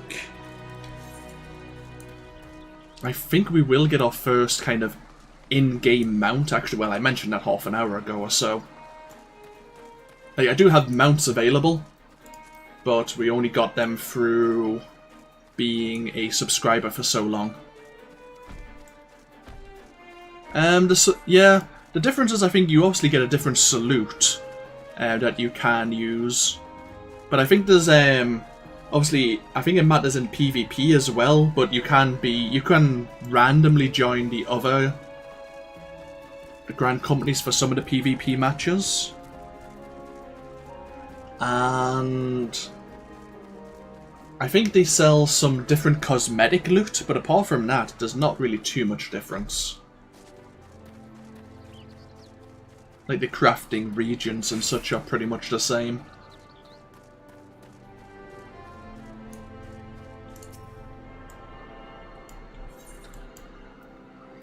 So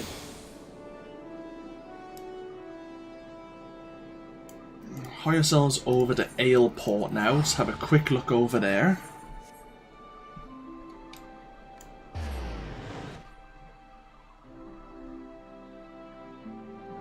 While it's loading, I'm just going to refill my glass. Hello! Welcome to the stream.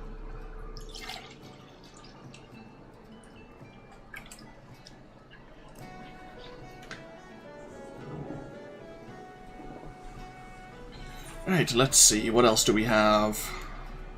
There is another Aephorite we have in the Tune 2. On a Wing and a Prayer. Like Cats and Dogs, I think gives you a minion?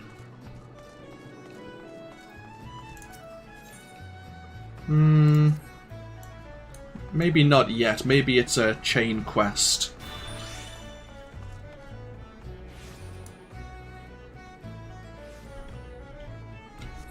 It's probably because I'm so used to using the mouse to move around a lot. I'm quite twitchy. I hold down the right mouse button a bit to turn my character around quite a bit. Because then I'm facing the enemy if I have to like manually target.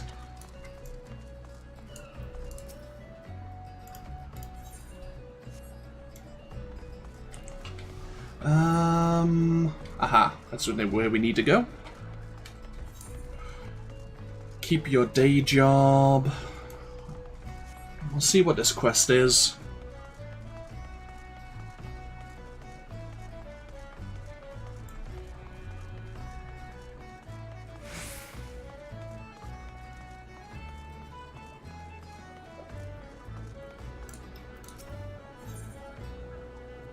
The Defense of Aleport. Yeah, we'll do that later. Maybe. Maybe on a different class.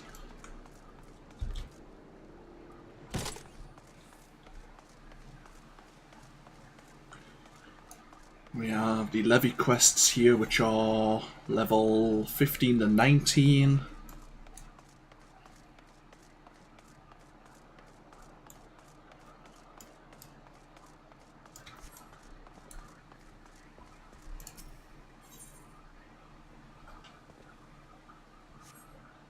That quest seems familiar. I can't remember if it's a chain quest for anything. Oh well, either way, does that cost us? No, it's Camp Bronze Lake. Oh, we do. Well, we do need to go to Oakwood for a few of the targets in the hunting log. So I guess we'll go up that way.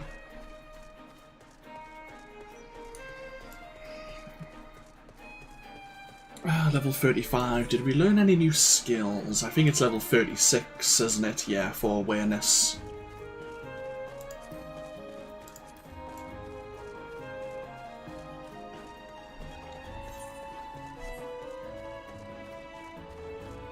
I mean, let's be fair, we should have really just choose our Grand Company first, and then it would make travelling a hell of a lot easier. But since we're here,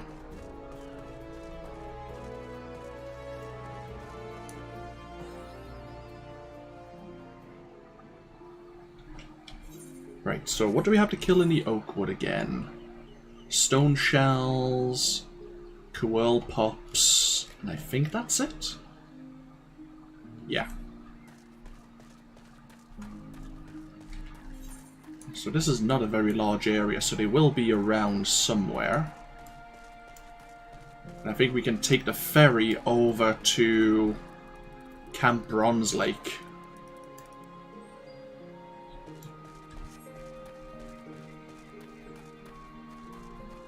Oh god. Names and me... Oh, that's always a nightmare. Oh, stone shells.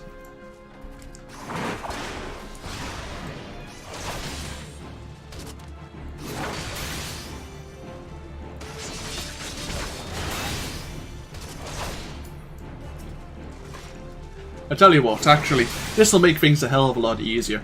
Why does not anyone watching on Twitch suggest names for our mount?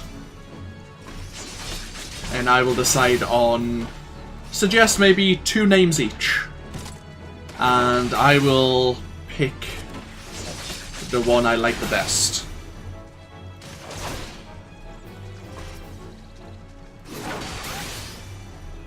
That'll make my life a hell of a lot easier.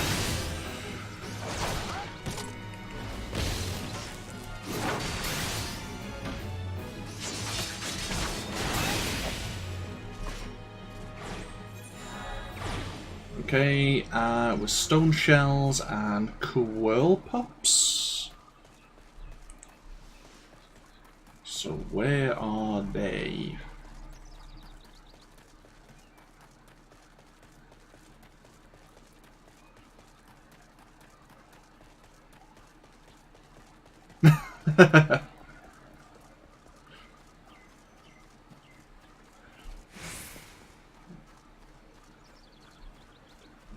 Quirl pops.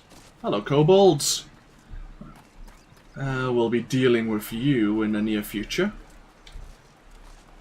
Where are... Ah, this is probably where we need to be.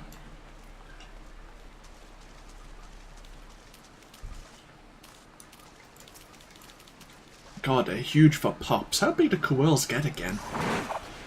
Oh well.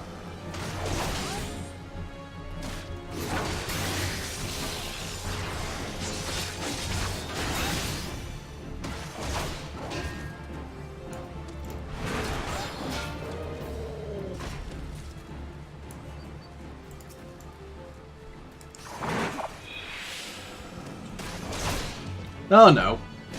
Thank you for the advice anyway, the location of where these Quirl pups are.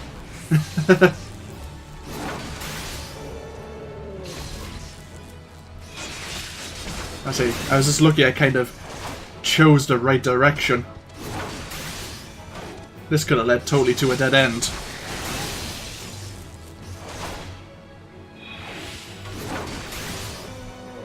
One more to go. It's half the reason why I'm streaming, to be honest. I don't mind the added interaction rather than just recording this as a Let's Play for YouTube. Like, fair enough, I don't get many viewers, but it's early days, and even then, if a few people enjoy it, then so be it. Alright, so we'll get the ferry over to Camp Bronze Lake. Actually, we do need to go to Outer Lanosea. We need to go to the long climb, don't we? Okay, fine, we'll do that first and then come back. Am I able to swim yet? No, I think you learn how to swim at Costa del Sol? Guessing? I think that was added with Stormblood, wasn't it? Because you couldn't swim originally. Because you used to be... Because then it also allowed you to take pictures in the water as well. From what I can remember. Ooh, wait a minute. Ah. How do you...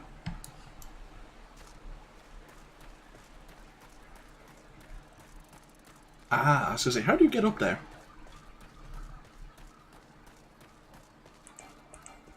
Yeah, they added a whole new system in Stormblood. So we haven't even been to Costa del Sol yet in the main storyline, so we're getting there, slowly but surely.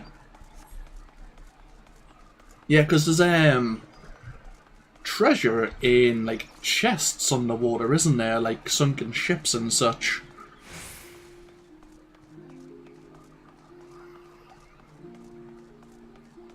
I did a tiny bit of it, but not much, because I think there's like a whole new, like, kind of craft, like treasure hunting, I think it was called.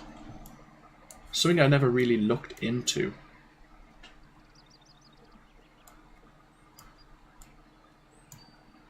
So we have Camp Overlook as well. So who are we looking for here? The... Petrock.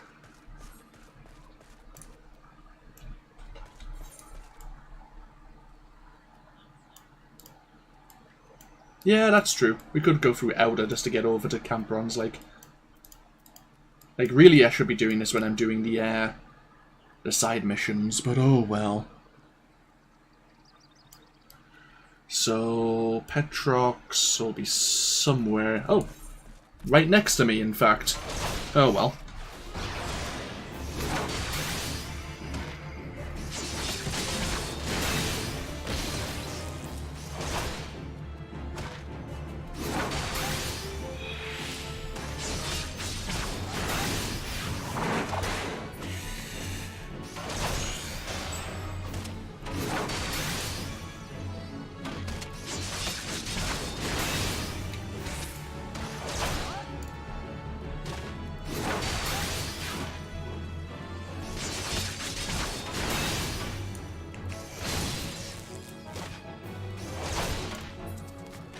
And one more.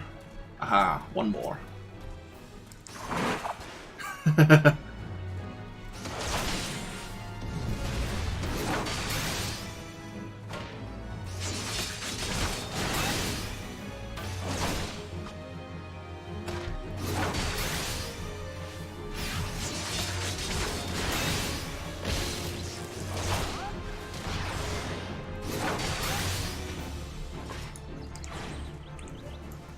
Okay, so we're going to run over to Camp Overlook, and then as you've mentioned, we can get to Upper Lanosia through the Kobold dig site.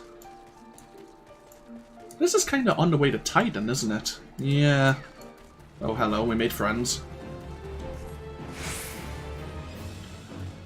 I mean, Titan? Who's that? It's not a primal that the Kobolds worship, not at all.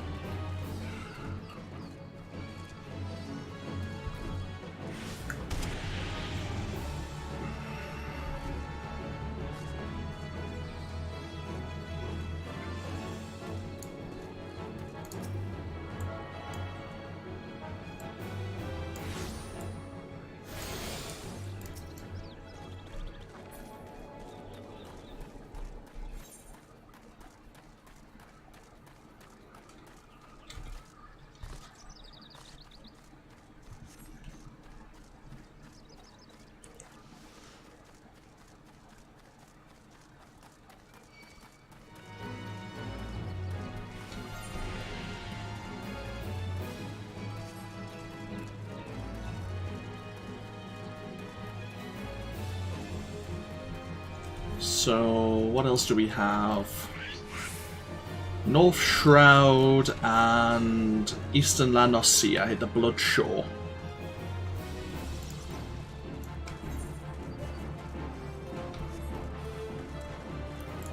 Holy hell, level 41?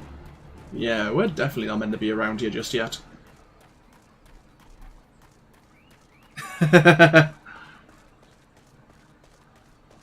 Yeah, we're just kind of taking a scenic route to complete some of the hunting log.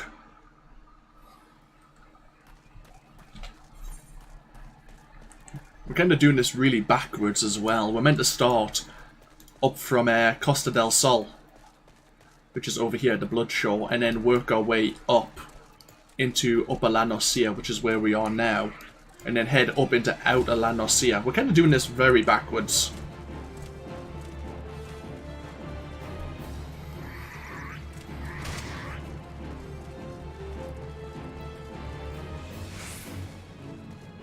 But while we're here, we can obviously unlock the Aetheryte, which will make our journey later on a hell of a lot easier. Did I make... I'm just trying to think. Did I make a macro for hunting? I did. Just in case we encounter anything and want to tell people where it is.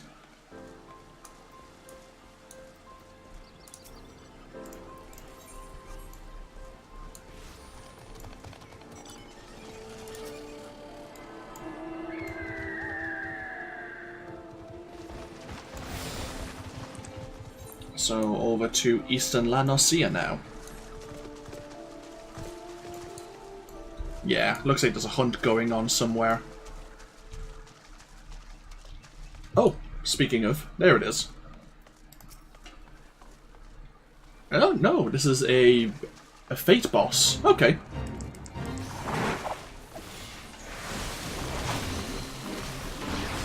We may as well participate and get some contribution.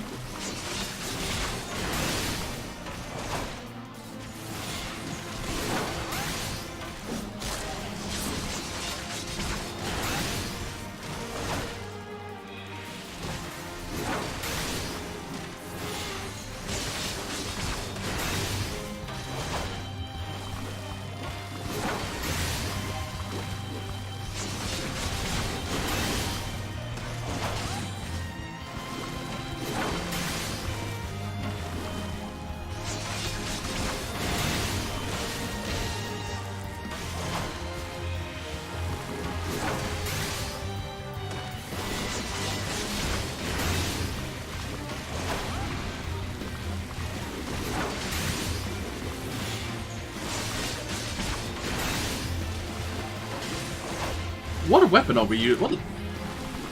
Oh yeah, we're using a level 28 weapon. Whoops.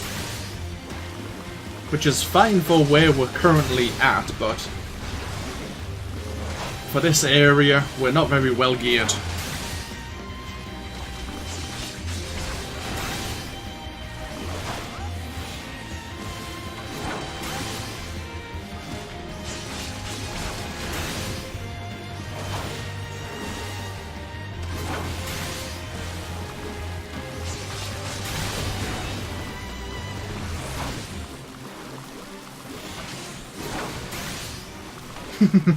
Okay. Enjoy your time in Terra. I hope it goes well.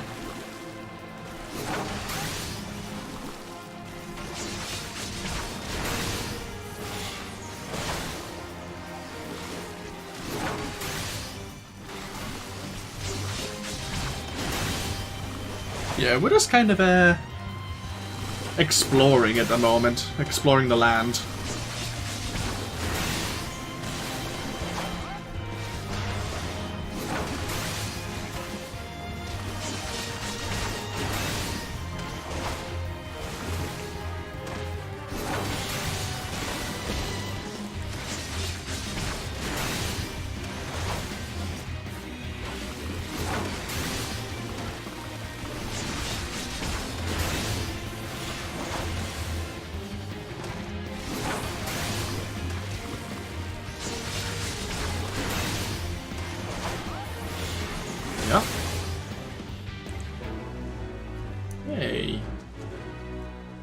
15,000 experience just for doing a bit of contribution and spending a couple of minutes of our time.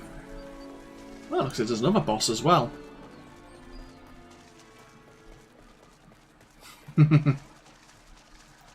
The truth in fairy tales.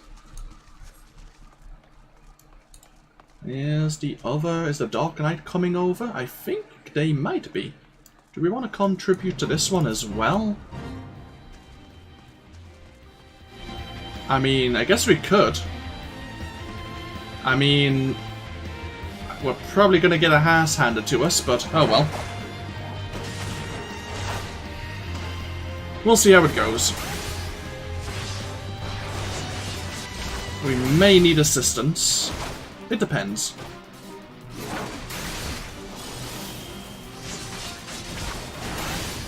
Yeah, the Dark Knights came over. Awesome.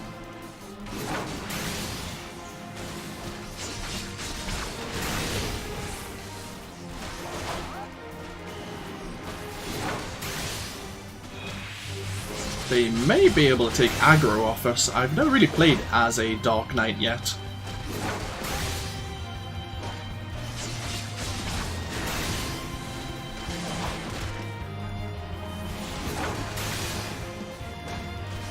What server? I'm playing on Chaos and Omega, the Chaos EU servers, and this one is the Omega server, which opened up with Stormblood.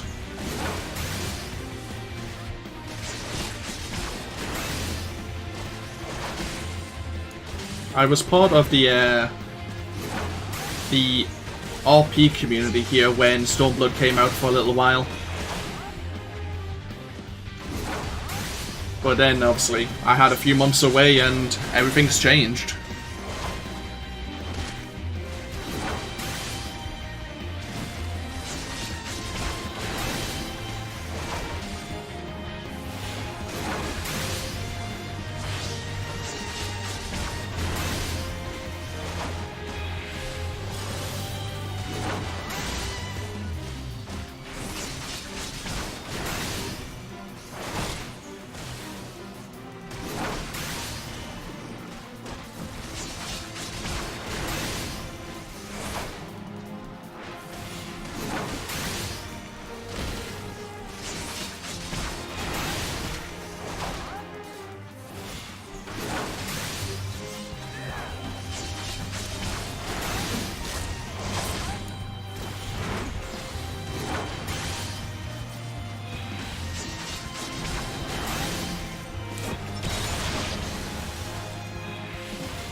Hey, another almost 15,000 experience. A few things to sell later.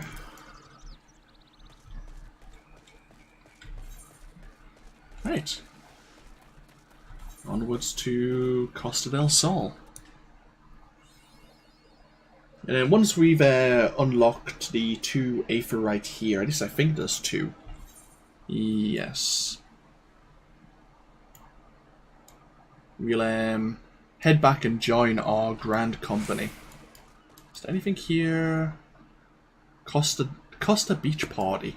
And the level 5 levies of Wineport, which actually would be ideal for us, since they're between level 35 and level 39 optimized. What dungeon is that? Oh, Brayflock's Long Stop. Grrr.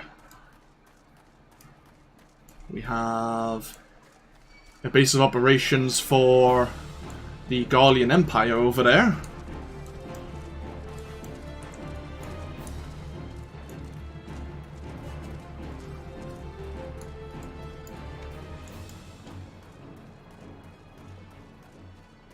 I wonder what the next event is going to be.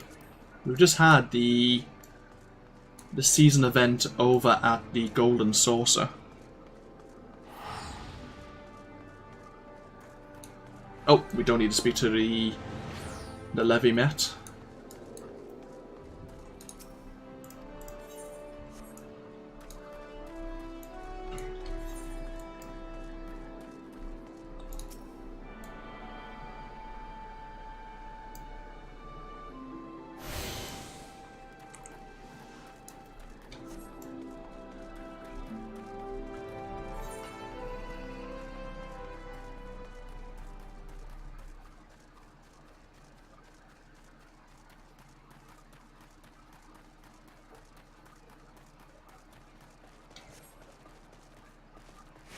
So where... Ah, that's probably the NPC we need to speak to get a ferry over Costa del Sol.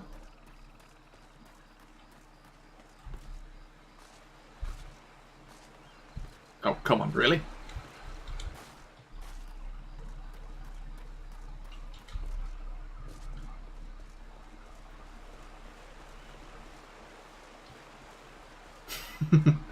It was funny with when Stormblood came out. So many like Oriental themed names were introduced. Rain in the background? Don't believe so.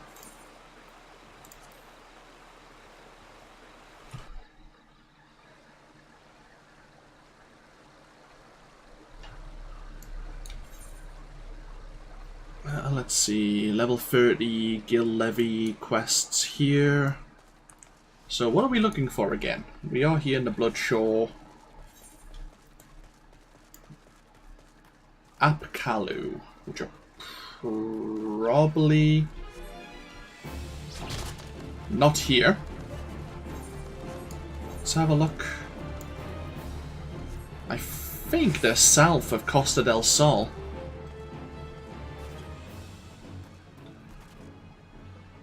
I think.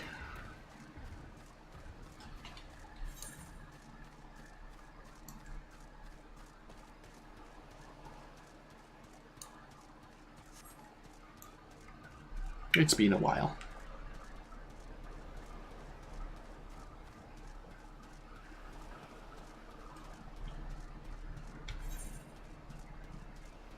Might as well have a look at the Costa Beach party as well while we're here. Oh, and there's a ferry that would take us straight to Limsa Lominsa. Makes sense. Oh, okay, round here somewhere. Makes sense with something like Gull Perch Tower as a landmark. Right, so... Oh! There's a roleplay going on. Actually, what, I remember there was actually, a couple of roleplays that started here. Like, introduction, like, roleplays, so where players in character would, greet each other.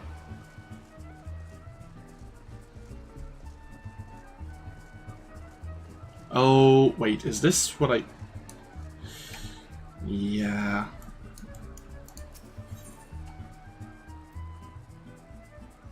This evening finds Master Gege Ruju, the brightest jewel in the glimmering high society of Costa del Sol, in an uncountably pensive mood.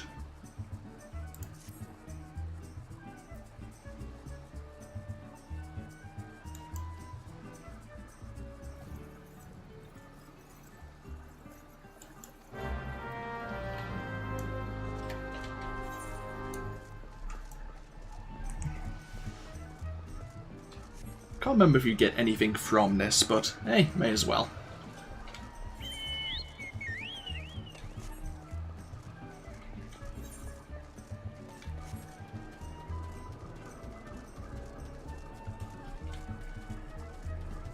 These kind of have for roleplay. I found it difficult because like never really created a character and got into the role properly. But it's kind of just like creating a semi-backstory for your character. It doesn't have to be really in-depth, but then sticking to a certain...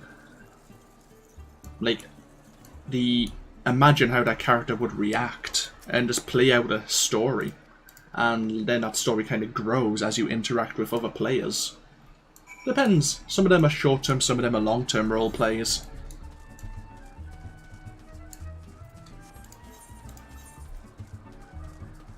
So we need to go search for some dancers who have gone spinning off towards the beach.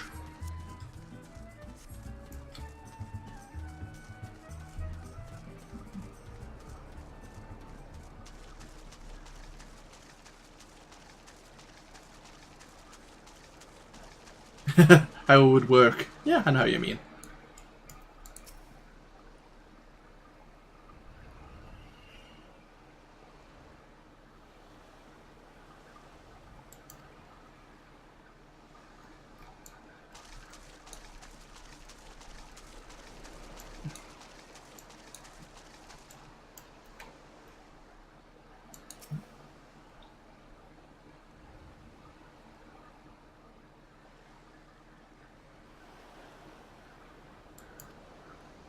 you kind of, for the roleplay, kind of invent one that goes along with the events of the storyline. So I think, like, when I used to be part of a roleplay guild, we kind of used the events of what happened in the main storyline up until the beginning of Stormblood. So kind of the events that happen in this and in Heavensward were kind of canon, but you weren't like the main character, so to speak. You were, say, a bodyguard to a caravan and something happened, or you were a trader looking for new places to grow, stuff like that. I wasn't very good at it. Okay, there's all the dancing girls that Gigiruju was looking for. But like some roleplay people that we spoke to on the Discord were like trying to make storylines for a reason to go into, say, a certain dungeon. And like kind of role-playing in the dungeon, which was a bit weird. Apparently roleplay is really good for what? I just unlocked it before as well. God damn it, it's over at Quarry Mill. It's at the House of the Dead. Yeah, I've got a memory like a sieve. What was that called again? I don't even have it here.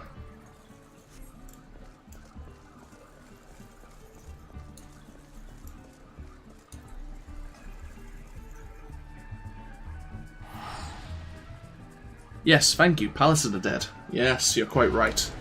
I just unlocked it just like an hour and a half ago as well. I just have a terrible memory.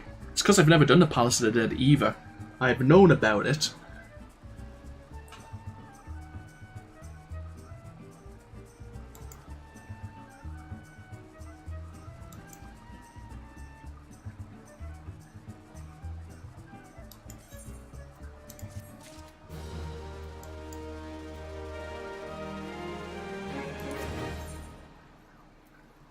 The wind it passes. Lock up your Arcanist and hide the heavy equipment.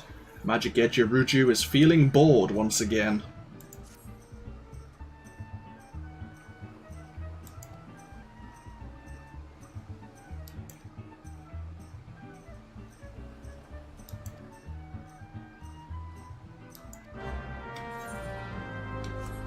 So now we need to deal with some wind sprites.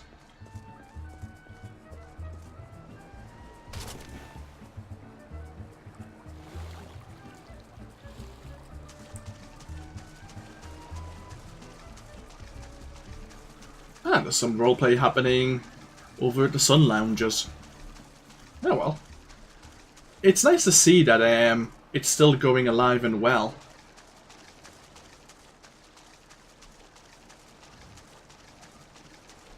It looks like we need to be up here-ish. Yeah, it looks like we could swim as well. I noticed that, yeah. I thought it was something you had to unlock, unless they've changed it since 4.2 and 4.3. But it used to be something you had to unlock.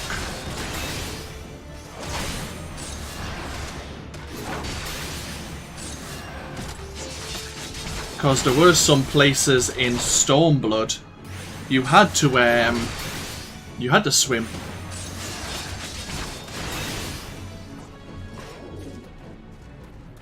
On Omega, yeah, it kind of became the unofficial like roleplay server for the EU, because everyone apparently before that was roleplaying on one of the American servers, Balmung.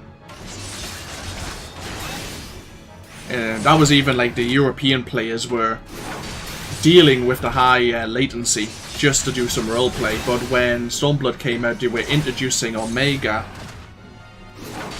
And Louis Soir, I think, was the other new server that was introduced. Yeah, you might be right. It might be diving you have to unlock.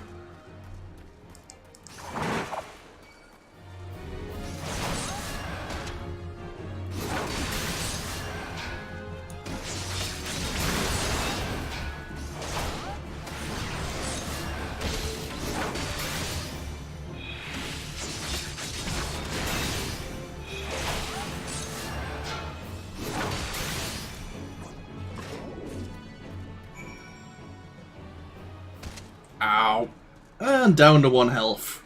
Yay.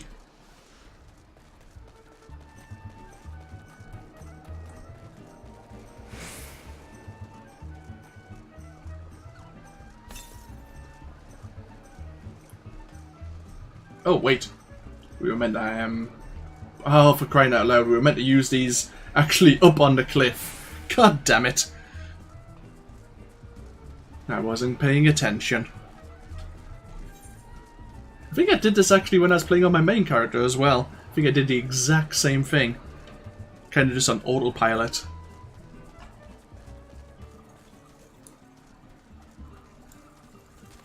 That's an interesting mount.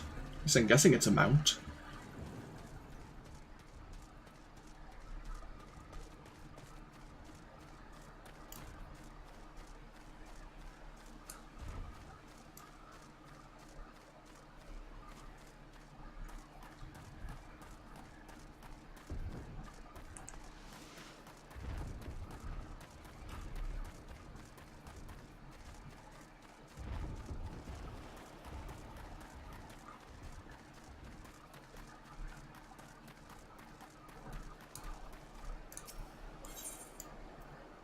The wind generated by these lighter-than-air cores is the bane of beskirted women and bekilted men across the realm. Oh, great. We made a new friend.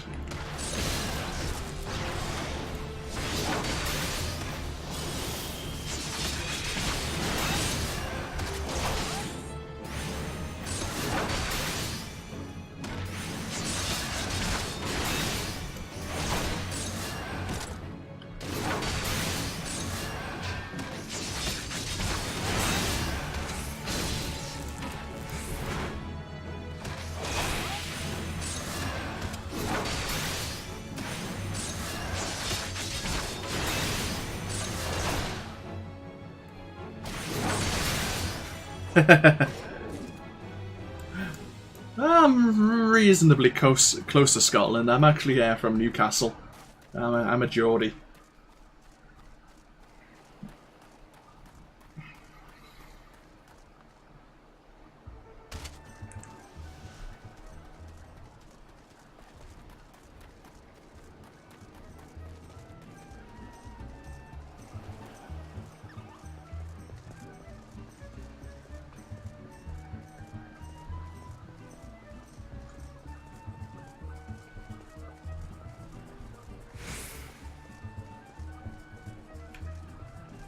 Alright, you better be damn happy about this.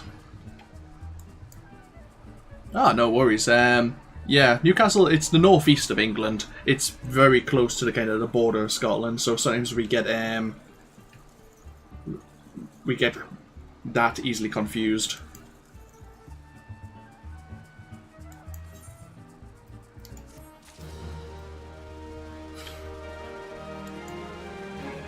Hey. We are so close to level 36. Bird's Eye View. Ever capricious Master Gege Ruju demands to know how is Colibri are faring.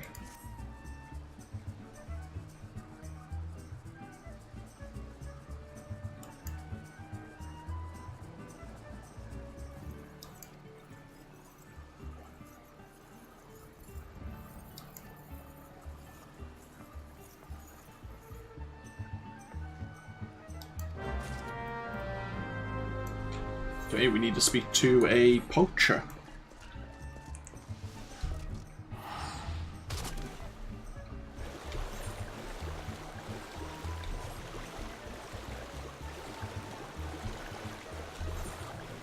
It's fun that we can swim with all this steel and bronze plate.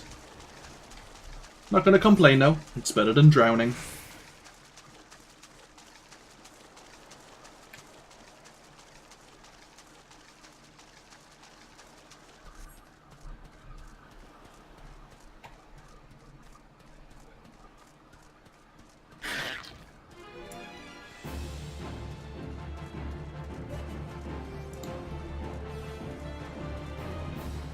Now, is the poacher here, or is the poacher on the upper level?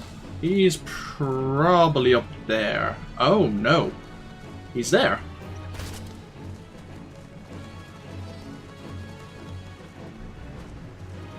Oh, fine. We'll deal with you.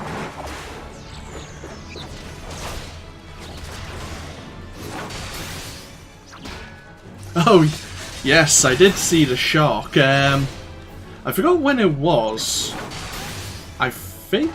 Well, I mentioned that, like, some people do the, like, roleplay introductions here at Costa del Sol when you can meet other, players, and, like, in a guild. And I think at the end of that roleplay, I kind of just went out and swam a bit.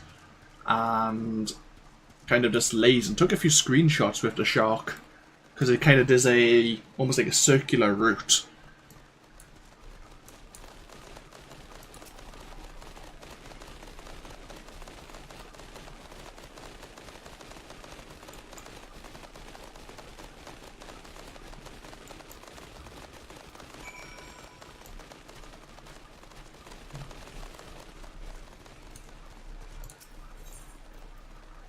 Due to the tendency of the flowers to grow randomly from its long, hard stalks, the roselle makes a terrible bouquet.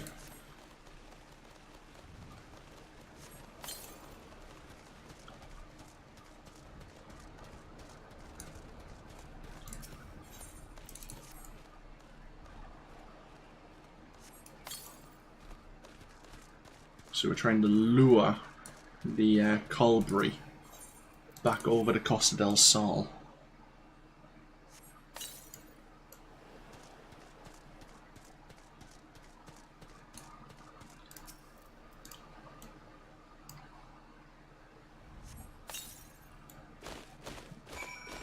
There we are.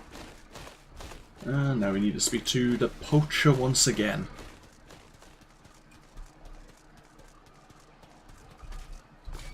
Yeah.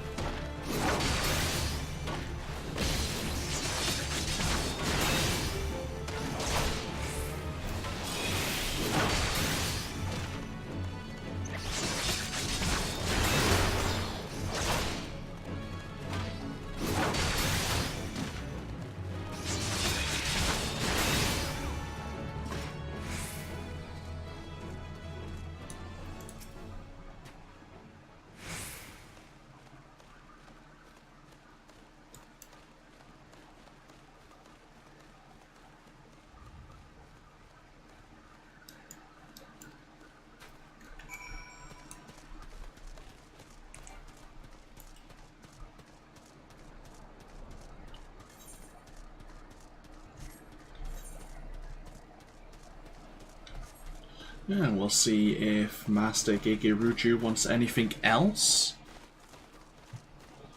I mean, I was kind of hoping just to learn a new skill or ability, and we kind of just got sucked into helping the, I guess, Master of Costa del Sol. But I don't mind, he gets it out of the way.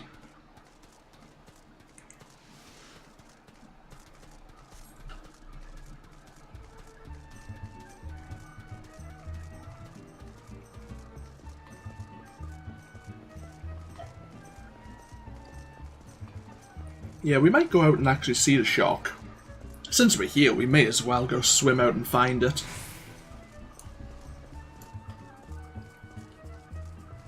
Mind, of course, it is 1 AM Eorzea time.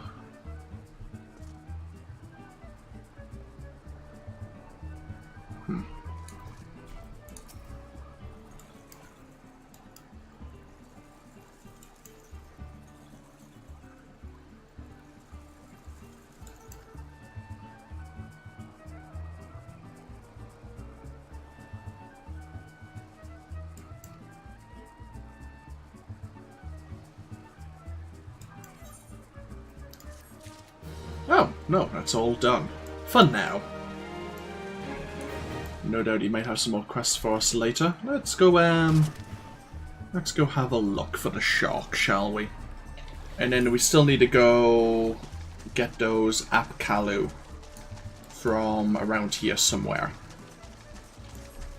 But shark first.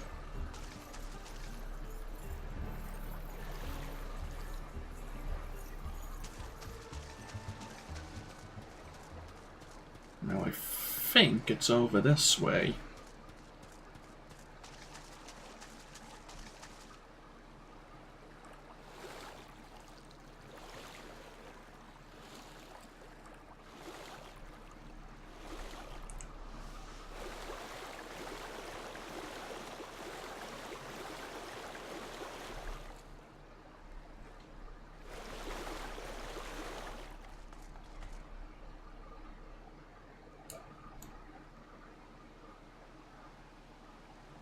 Aha!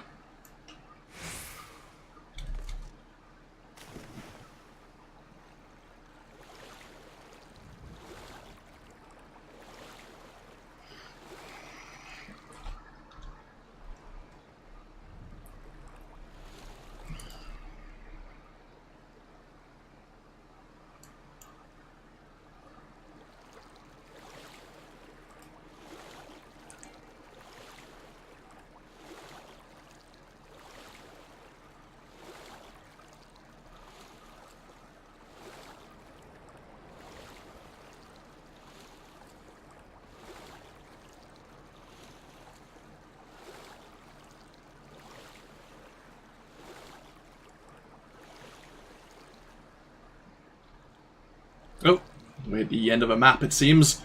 Okay, let's get ourselves back across now.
Right, so this way.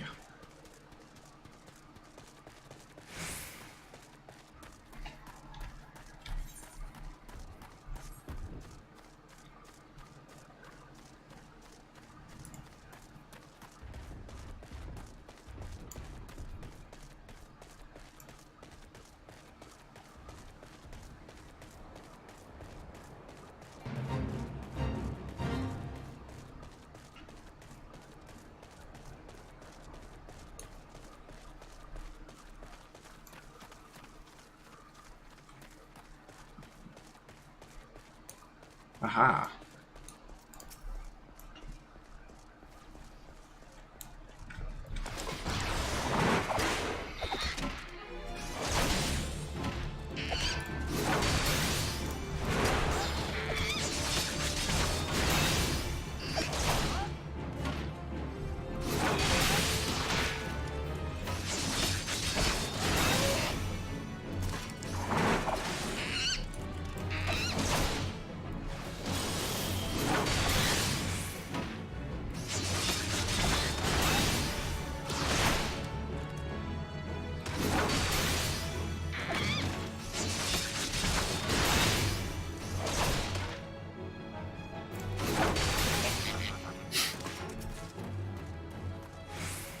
I think the eggs are good for...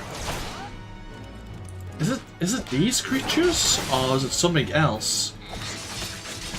One of the creatures here around Costas del Sol's really good for weaving, I think. when I used to be part of a guild. Is it? I might be getting the wrong creature wrong, but I remember because he was talking about farming them to extinction for the mats that they dropped. Yeah, it might have been the down here. I think they might have been farming the down.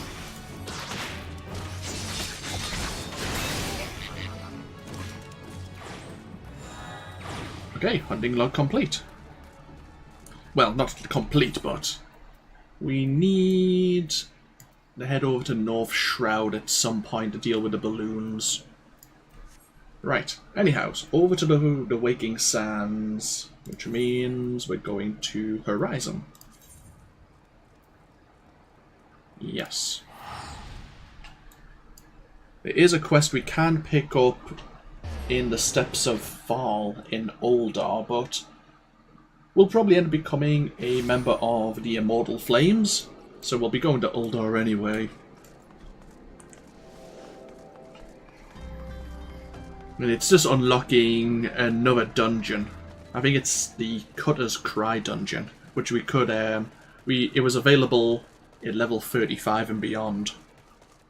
And when we were there last, we were just below that at level 34.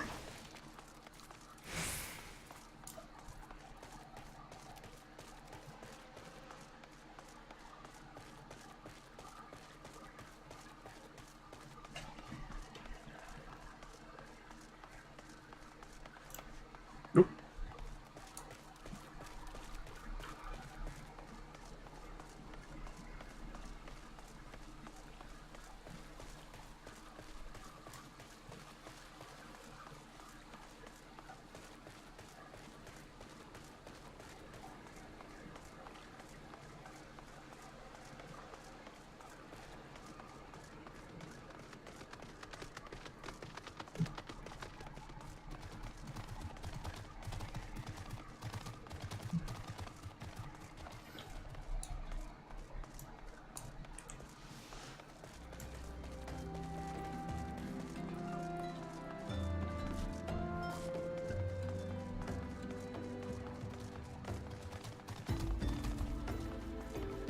Cutter's Cry is annoying. If it's the one I'm thinking of with the Chimera at the end, yeah.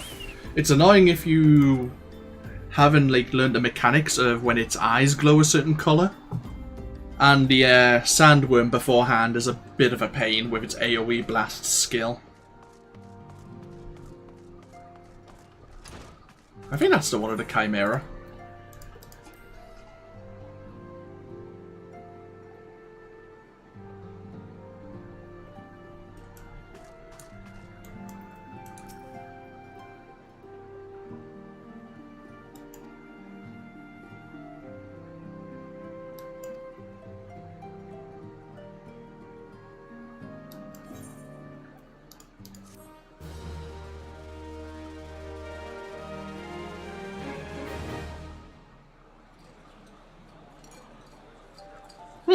Meanwhile, the gods only know what grand company our adventurer friend will keep.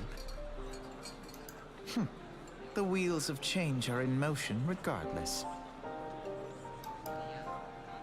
Brother, are you certain this course is best?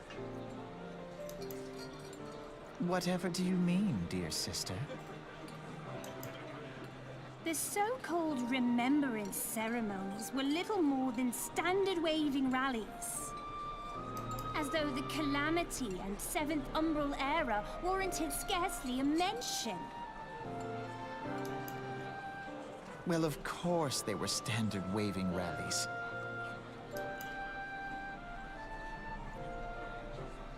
Since you are so observant, mayhap you noticed what mention was made of the Warriors of Light? None. I suppose they must have forgotten the heroes who spared Eorzea a fate worse than the Calamity? No, dear Alisaie, they haven't forgotten these details. They have elected to omit them. Deep are the wounds the Calamity inflicted upon Eorzea. So deep, in fact, that the realm still bleeds. Needless to say, the beast tribes and their primals do little to alleviate the pain. So, the task of salving Eorzea's wounds falls to the scions of the Seventh Dawn, with a little help from our friends, the Grand Companies. Remembrance will yield no remedy. If our world is to heal, we must put the horrors of the calamity behind us. Our grandfather would never entrust the fate of the realm to despots who rewrite history to their convenience.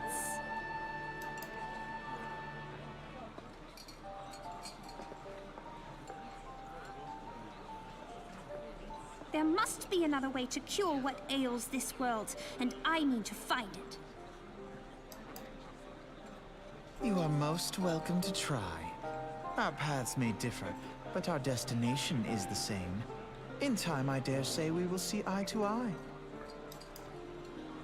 I should hope so. My lady! We are to escort you! Hope does not come into it. We share the burden of this fate, dear sister, and will prevail together or not at all. The salve will serve not only to close up our present wounds, but prevent old ones from opening anew. You've had far too much to drink, Alphinaud. You're talking to yourself now. She's already gone.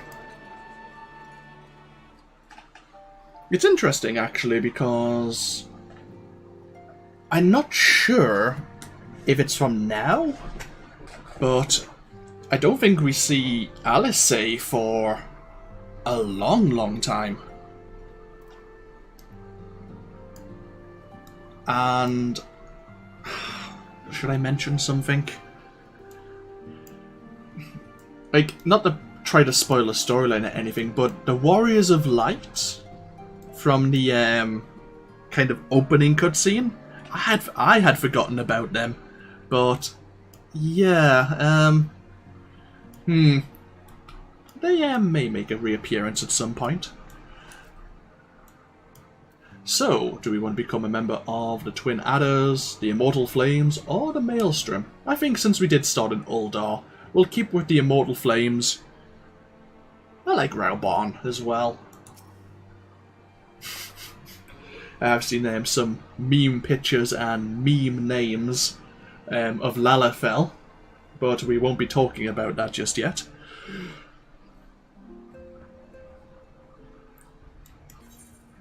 Will you join the Immortal Flames? Sure.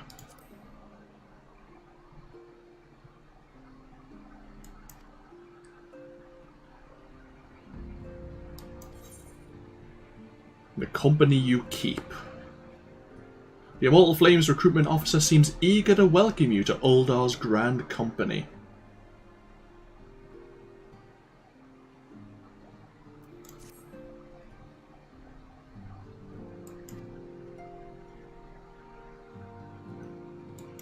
Oh, I know, I don't really have to worry about spoilers too much for people who have played the game before. It's just in case for when I export it to YouTube as well. Like I always say, we might as well just use return. Like, if anyone's interested in watching, if anyone's interested in playing this game and not having the story spoiled for them, it may be recommended that they pick it up themselves, if possible. Obviously, it is a subscription game, so that's not always useful, or always possible.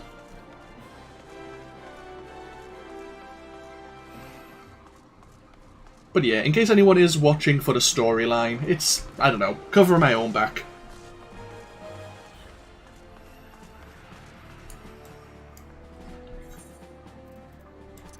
All these things to sell later.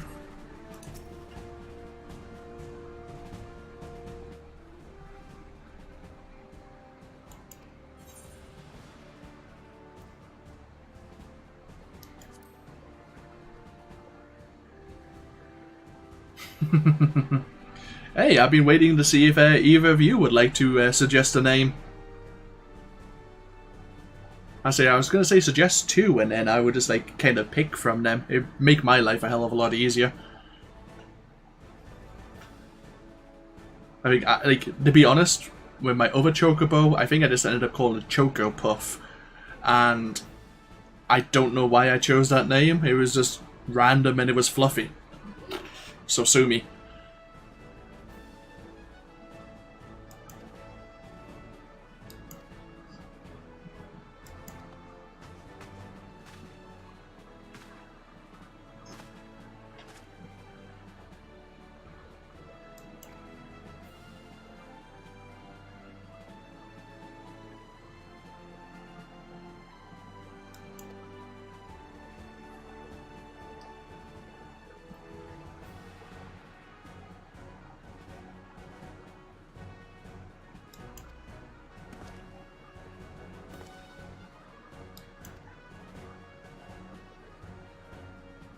Oh great, there's a situation.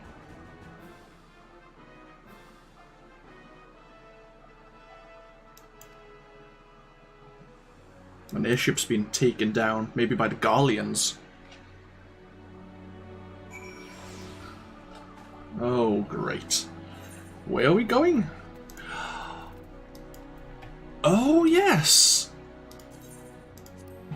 I think there's 2 characters here that are kind of a staple to the Final Fantasy series.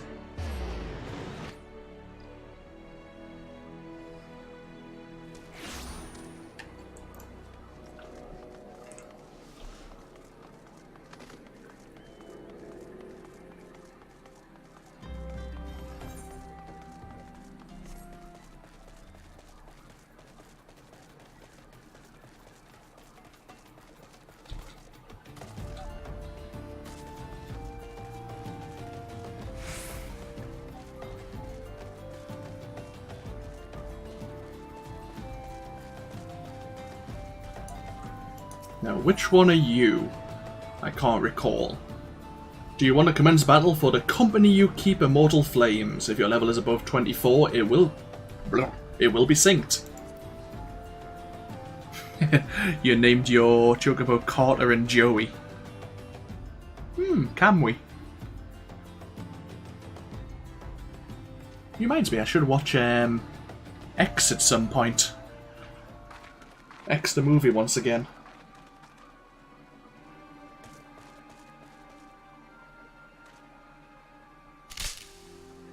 Oh, thanks.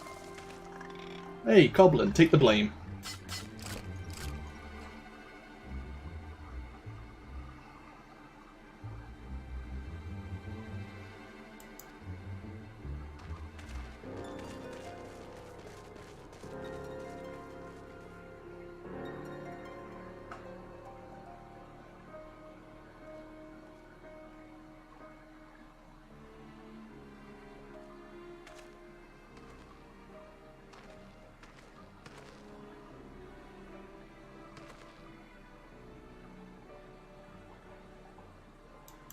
It's an anime called X the movie. It's quite an old one. It answers the question, how do you hug a head? Yeah, you need to watch it to understand.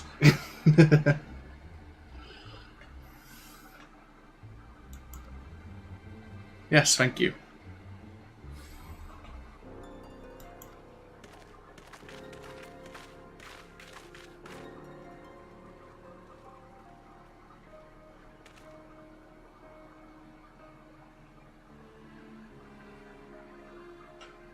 Meanwhile, the Garleans are all over the airship.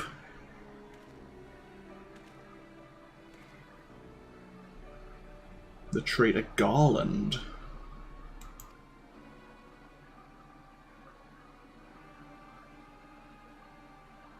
That's true, the Garleans really like their Magitech. Oh, there's our other companion. Well, the other airship crew member.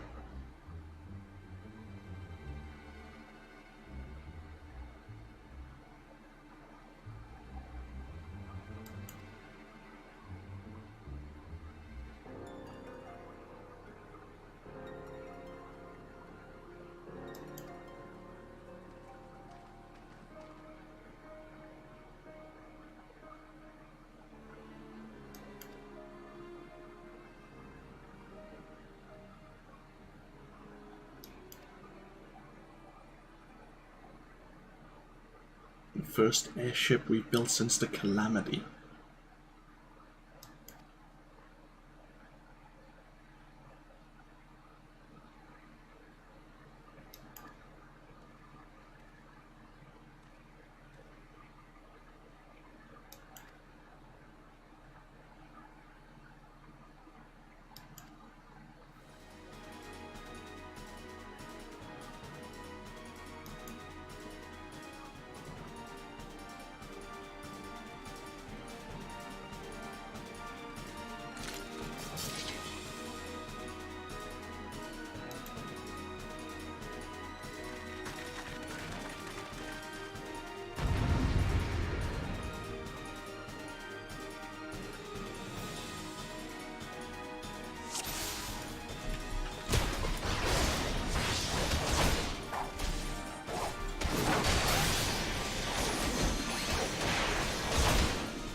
Oh, wrong button.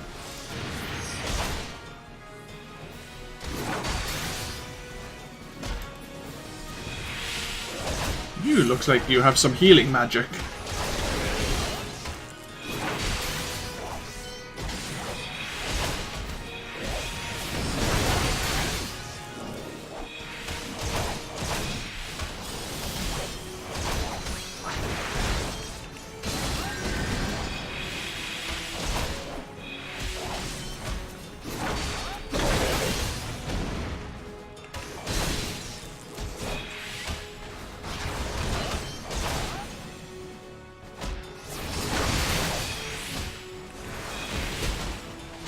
Oh Christ, hello!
Mind focusing on the Thaumaturge?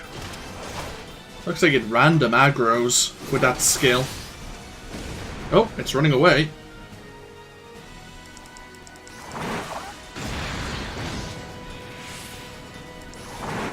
Hey, asshole, get back over here.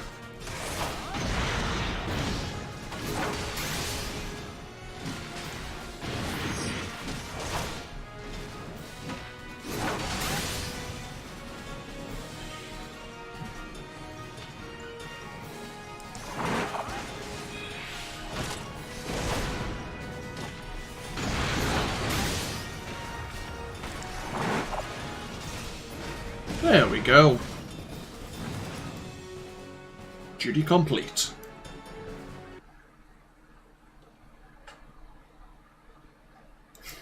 Yes. Biggs and Wedge.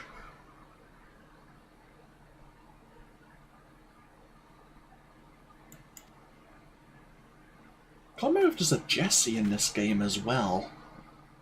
I think there might be.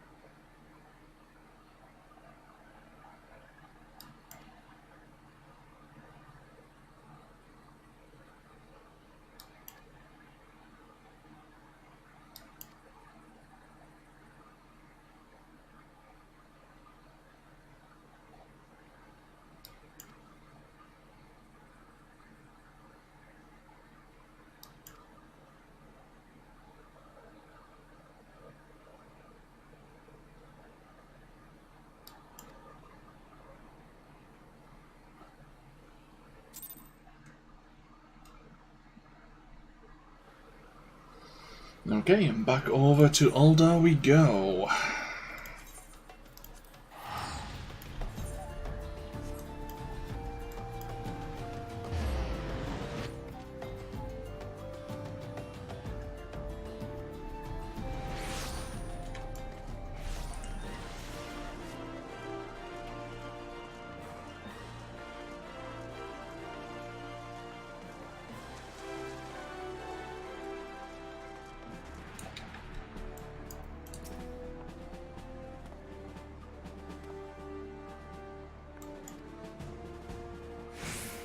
Garland Ironworks engineers are fine. Good to hear. The fact that the Garlean Imperials were so deep into the territory is a bit concerning now.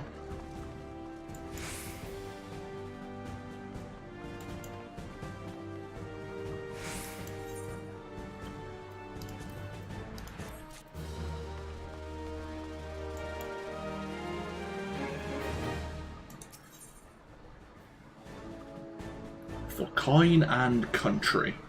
The personnel officer stands ready to complete your induction into the ranks of the Immortal Flames.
What oath do you swear? We've never been a man of many words.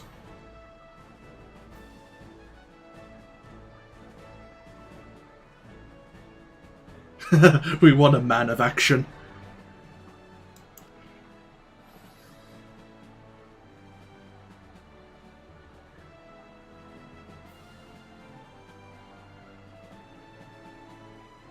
We are now the rank of Private Third Class. May you fight to the last for coin and country.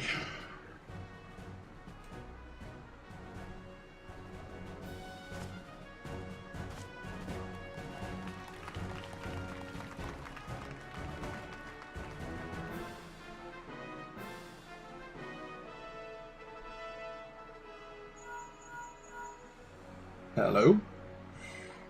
Hello, Minfilia.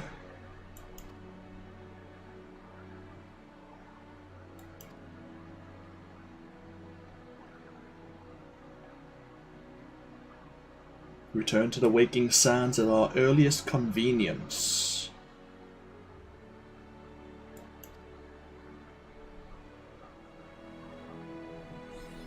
Okay.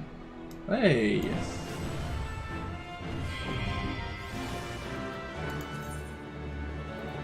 You are now a member of the Grand Company and have been assigned your first rank. Grand Companies pay their members not in guild but in company seals. And you can spend those seals on gaining a higher rank and on crafting ingredients and cosmetic items as well.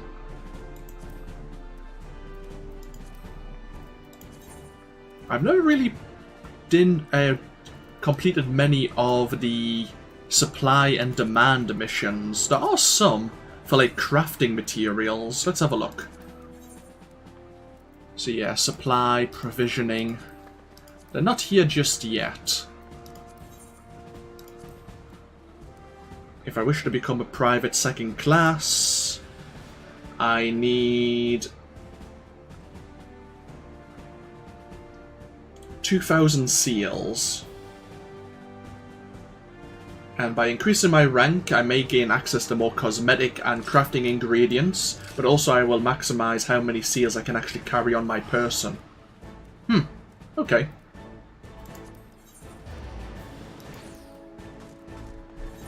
So... oh, hello. I forgot we have a new skill. We have awareness. Take that as well.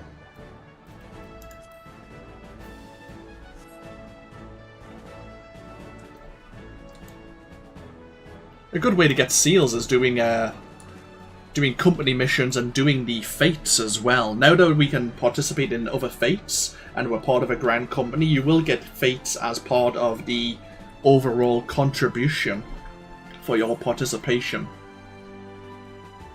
Okay, level 36, level 38 for Sentinel.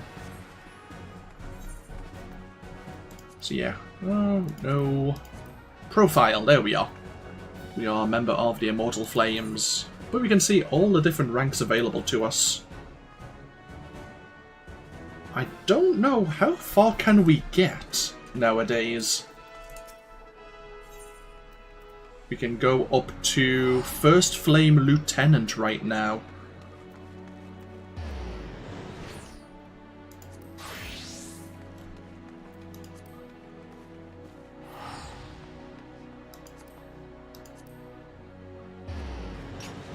Yeah, Flame Chocobo Issuance.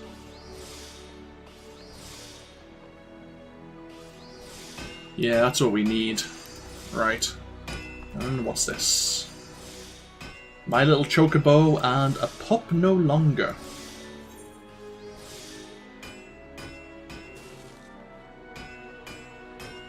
Use to summon your personal Chocobo. But isn't the issuance for your battle Chocobo? I think? I can't remember.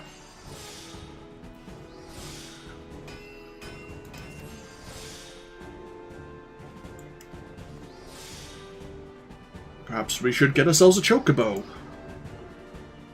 The Immortal Flames will furnish you one. It does require some paperwork. Ah no, here it is. Chocobo issuance. Yeah, okay. Get myself turned around.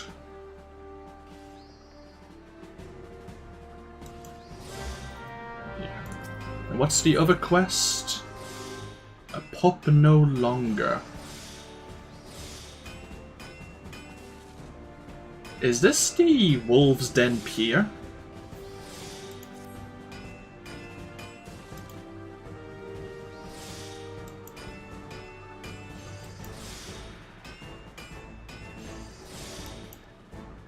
Yeah, the Wolves Den. A proving ground, which is like the PvP area.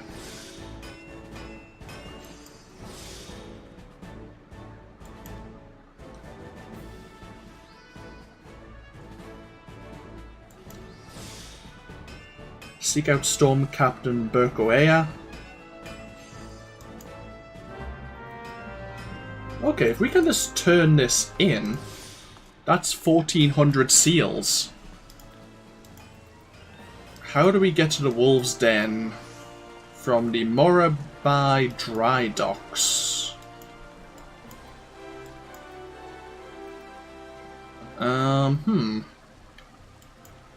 It's probably the quickest way to get the issuance, apart from doing a few fates around the area.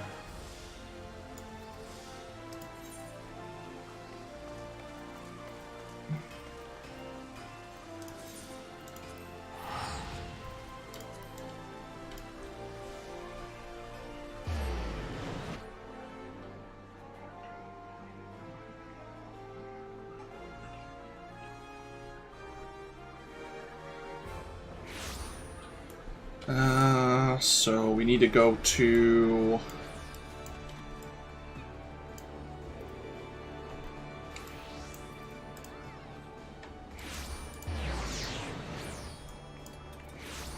We need to go from the upper decks. So we need to go to the aft castle.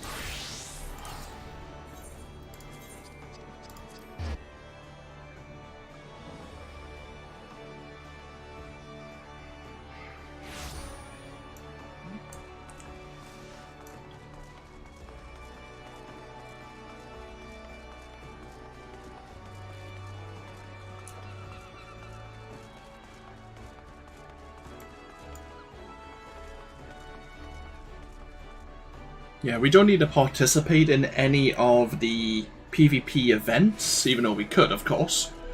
But we will get 1400 seals just... Ooh, we haven't been here yet. Ah, that's where the residential district quest is for Limsa Lominsa, where the heart is the mist. Okay. Interesting.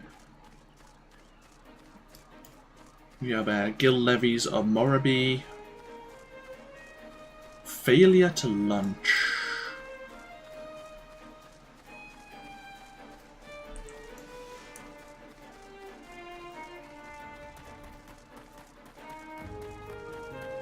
We do have a dungeon over this way as well.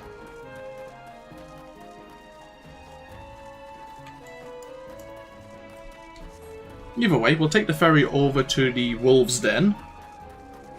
If we unlock it, then I think the Wolves' Den has all the vendors for all the, like, cosmetic PvP gear. But once we unlock it, we can unlock it here in our duty finder.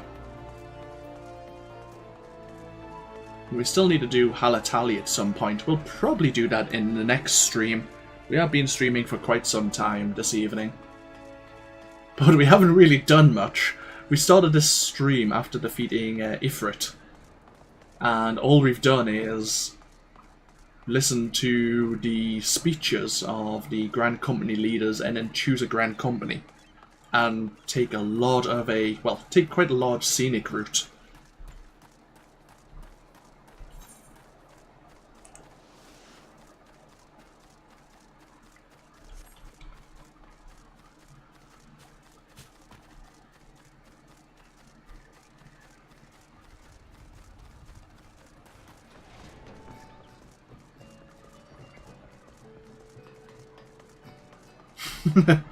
I love Lalafell and their chocobos.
Onwards to the Wolves' Den we go.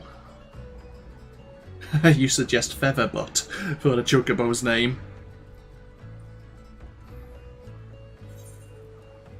Oh, hello. Ah. PvP, player versus player duty, involves battle against other players. From 2 to 72 participants per match.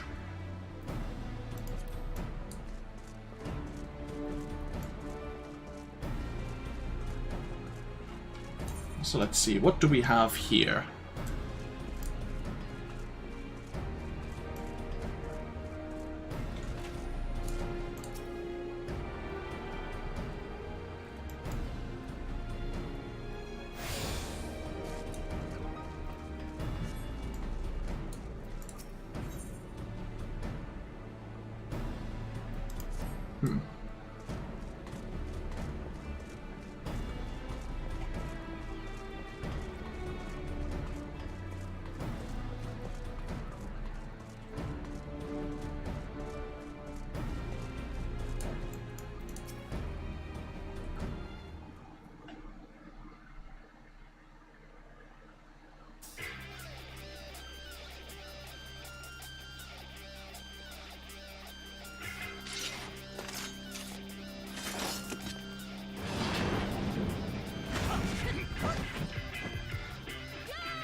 They've updated this for some of the later expansions. Some of these classes weren't available when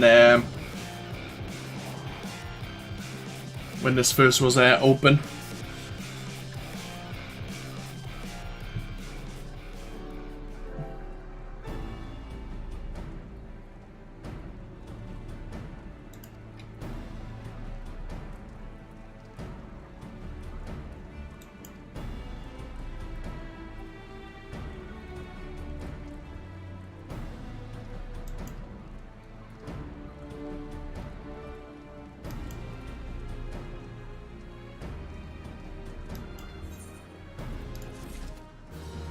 There we are. You have been granted entry to the Wolves' Den. The floating arena is used by the Grand Companies of Eorzea as a fighting facility for their recruits.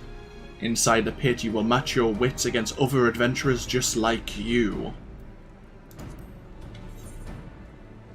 Oh, so we have a new quest. Earning your wings.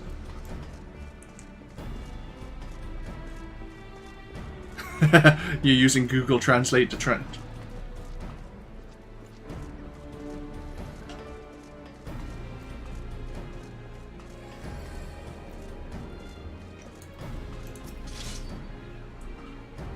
What do you have for us, Goblin?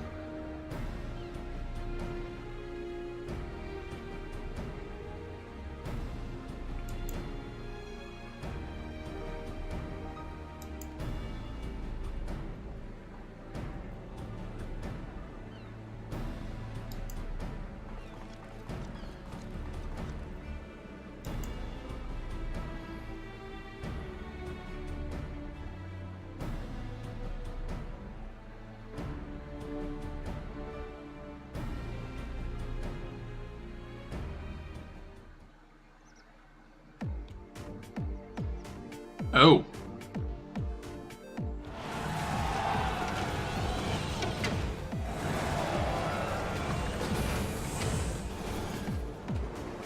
We haven't been to this area yet.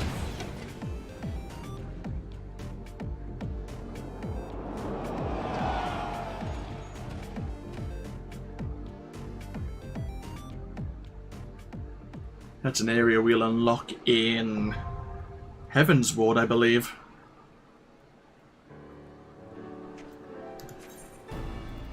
You have been granted access to the Astrogalios, and all shall lay in testing sites situated in the Dravanian hinterlands. Here you'll take part in Rival Wings, a large-scale wargame incorporating powerful goblin-made machina. I see. That's something I've never participated in either. So yeah, we can't participate in any of the PvP yet, because we don't. I guess we don't have an advanced class. Yeah, I think I used to participate in. I think it was the feast, but it wasn't the training match. Oh well. Either way, we do have some seals now, so let's head... Oh god, it's messed up my my hotkeys here.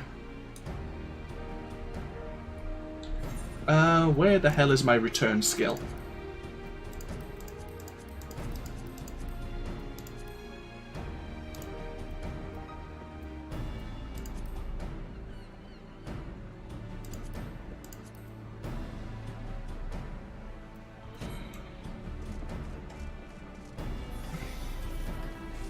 Oh well, either way.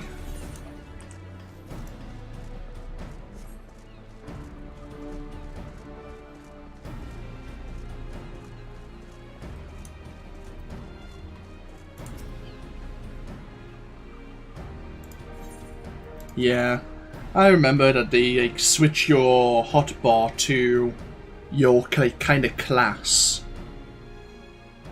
There we go. I said I never really played much in PvP apart from as my white mage. because it wasn't easy. People tended to focus the healers first, but it was easier just to be able to sit back and relax, because I had no idea what I was doing. It seems like everyone was focusing these massive crystals to gather points. Oh, hello. We have even more quests available. Like civilized men and women. Oh, is this when you can get your own...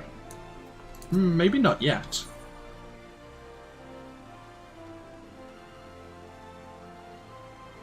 That looks like another PvP situation. Anyhows, getting distracted. We'll do one more thing. We want this. And we need to go to Mimigun.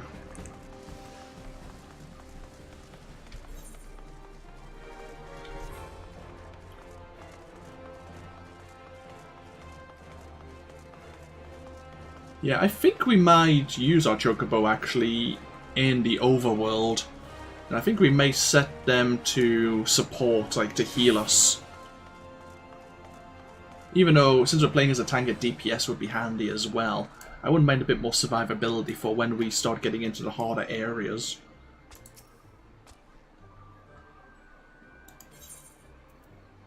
Present this deed to the Immortal Flames Company stables to receive your own Chocobo.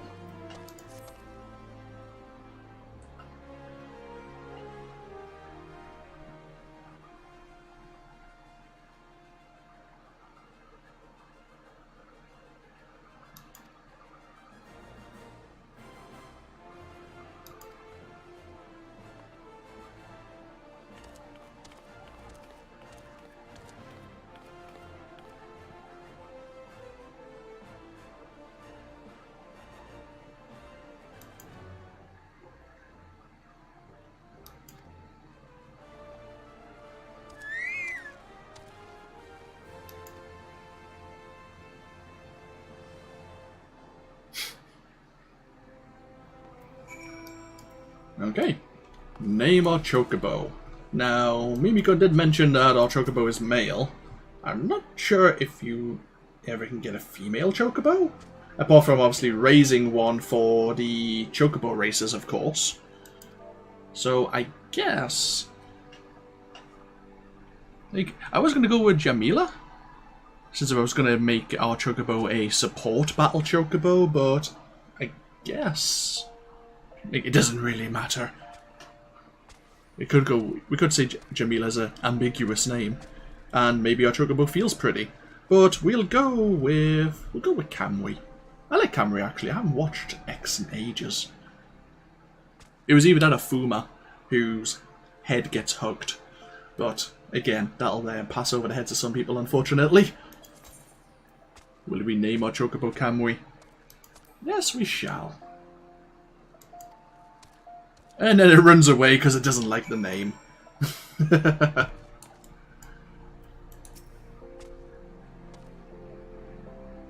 How do you know he likes his name? He ran away.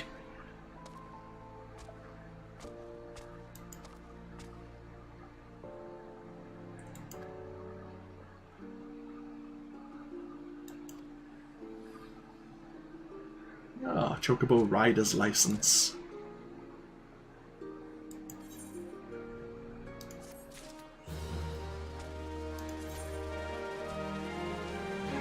You can use a Chocobo whistle to acquire the action to summon your personal Chocobo. Unlike rental Chocobos, there is no time limit regulating how long you may remain on Choco back. That's actually a word. Remember, however, there are areas such as highly populated cities and narrow dungeons where your Chocobo will refuse to enter. If you are attacked while on Choco back, your steed may buck and run off to safety. And yes, we can give our Chocobo cosmetics. We can actually dye our Chocobo as well.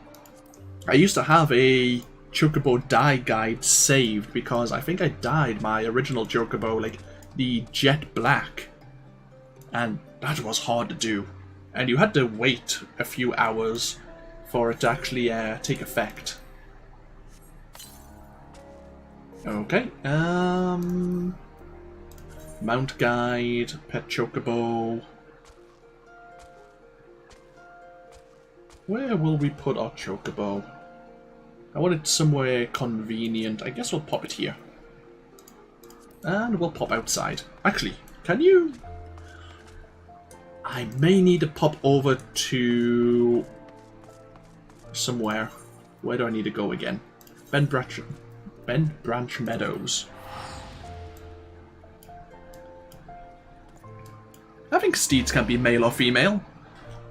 I think of westerns. Right, we need... Actually, a lot of NPCs sell this stuff, but this is the first one I think of when I think of chocobos.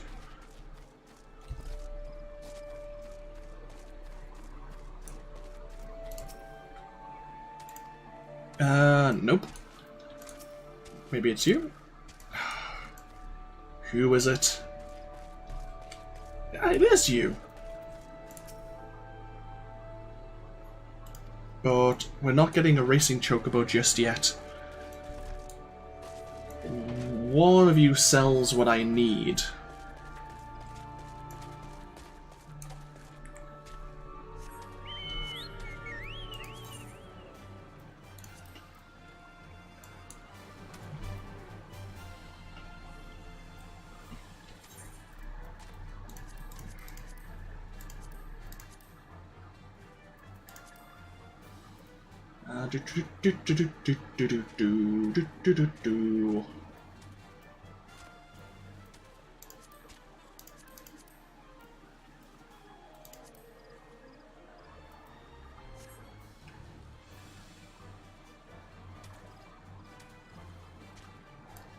Actually, yeah, the gold saucer might have what I need.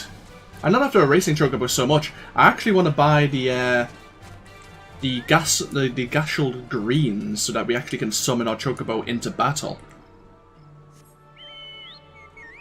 And also, it just told me about how to dismount a chocobo and I forgot about it already. I'm sure there's a command. Ah, companion. Is that the one I'm after? Yeah. Mount and dismount. We need that. So that's what I already have, right? So we need... Yeah, we need the Gashel Greens, and we can summon our Chocobo to our side.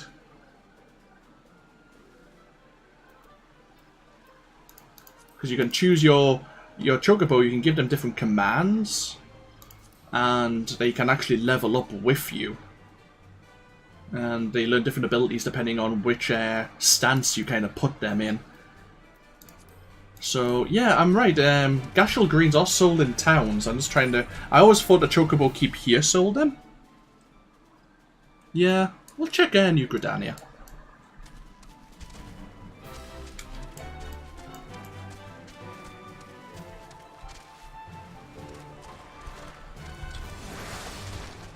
I think you might be able to buy some from the Quartermaster as well in Uldar or the other grand companies as well. The right stall... Oop, bloody hell. Getting ourselves stuck. Always good. The right stall at the middle entrance to Old Gridania. Right, I know the one you mean, actually. It's next to the Aephorite.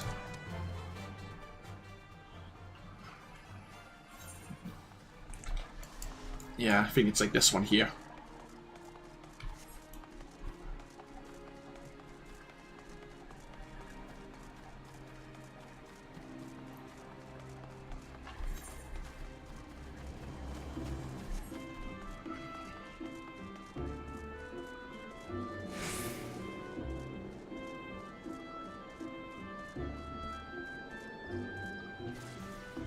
Is it you?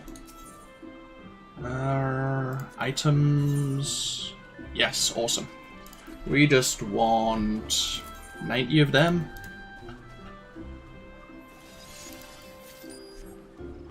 And we'll just pop them up here. Right, so we need these somewhere convenient. And then we'll... Any quests available that are interesting? Beneath the planks. Okay, we'll go look at that one. That just might be a normal quest, but it might actually give us something of interest as well.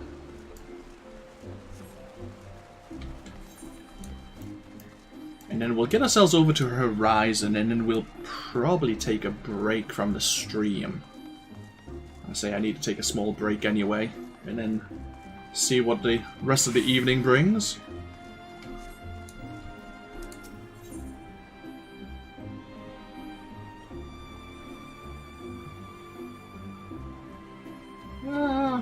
No, it's fine. Let's get ourselves over to Horizon.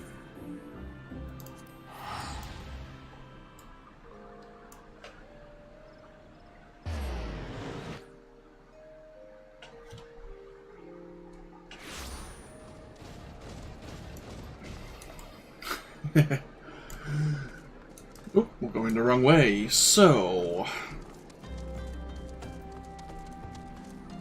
a leafy vegetable indigenous to the Near East, while too bitter for most people's taste, chocobos are known to enjoy the flavour, and thus the greens are often used as fodder for the animals.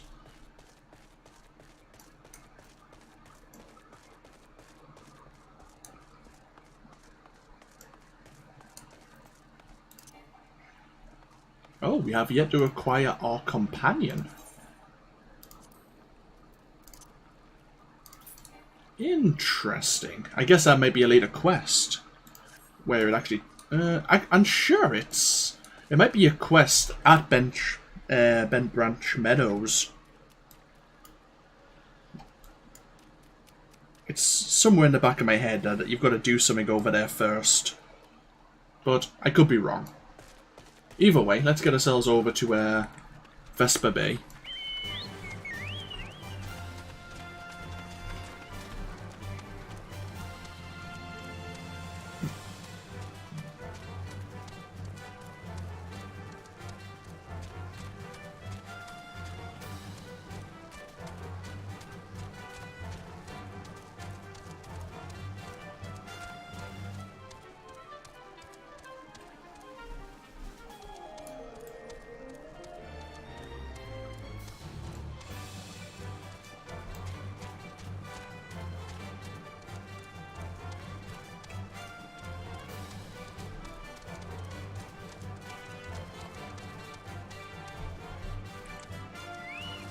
Okay, so we'll park ourselves here for this evening.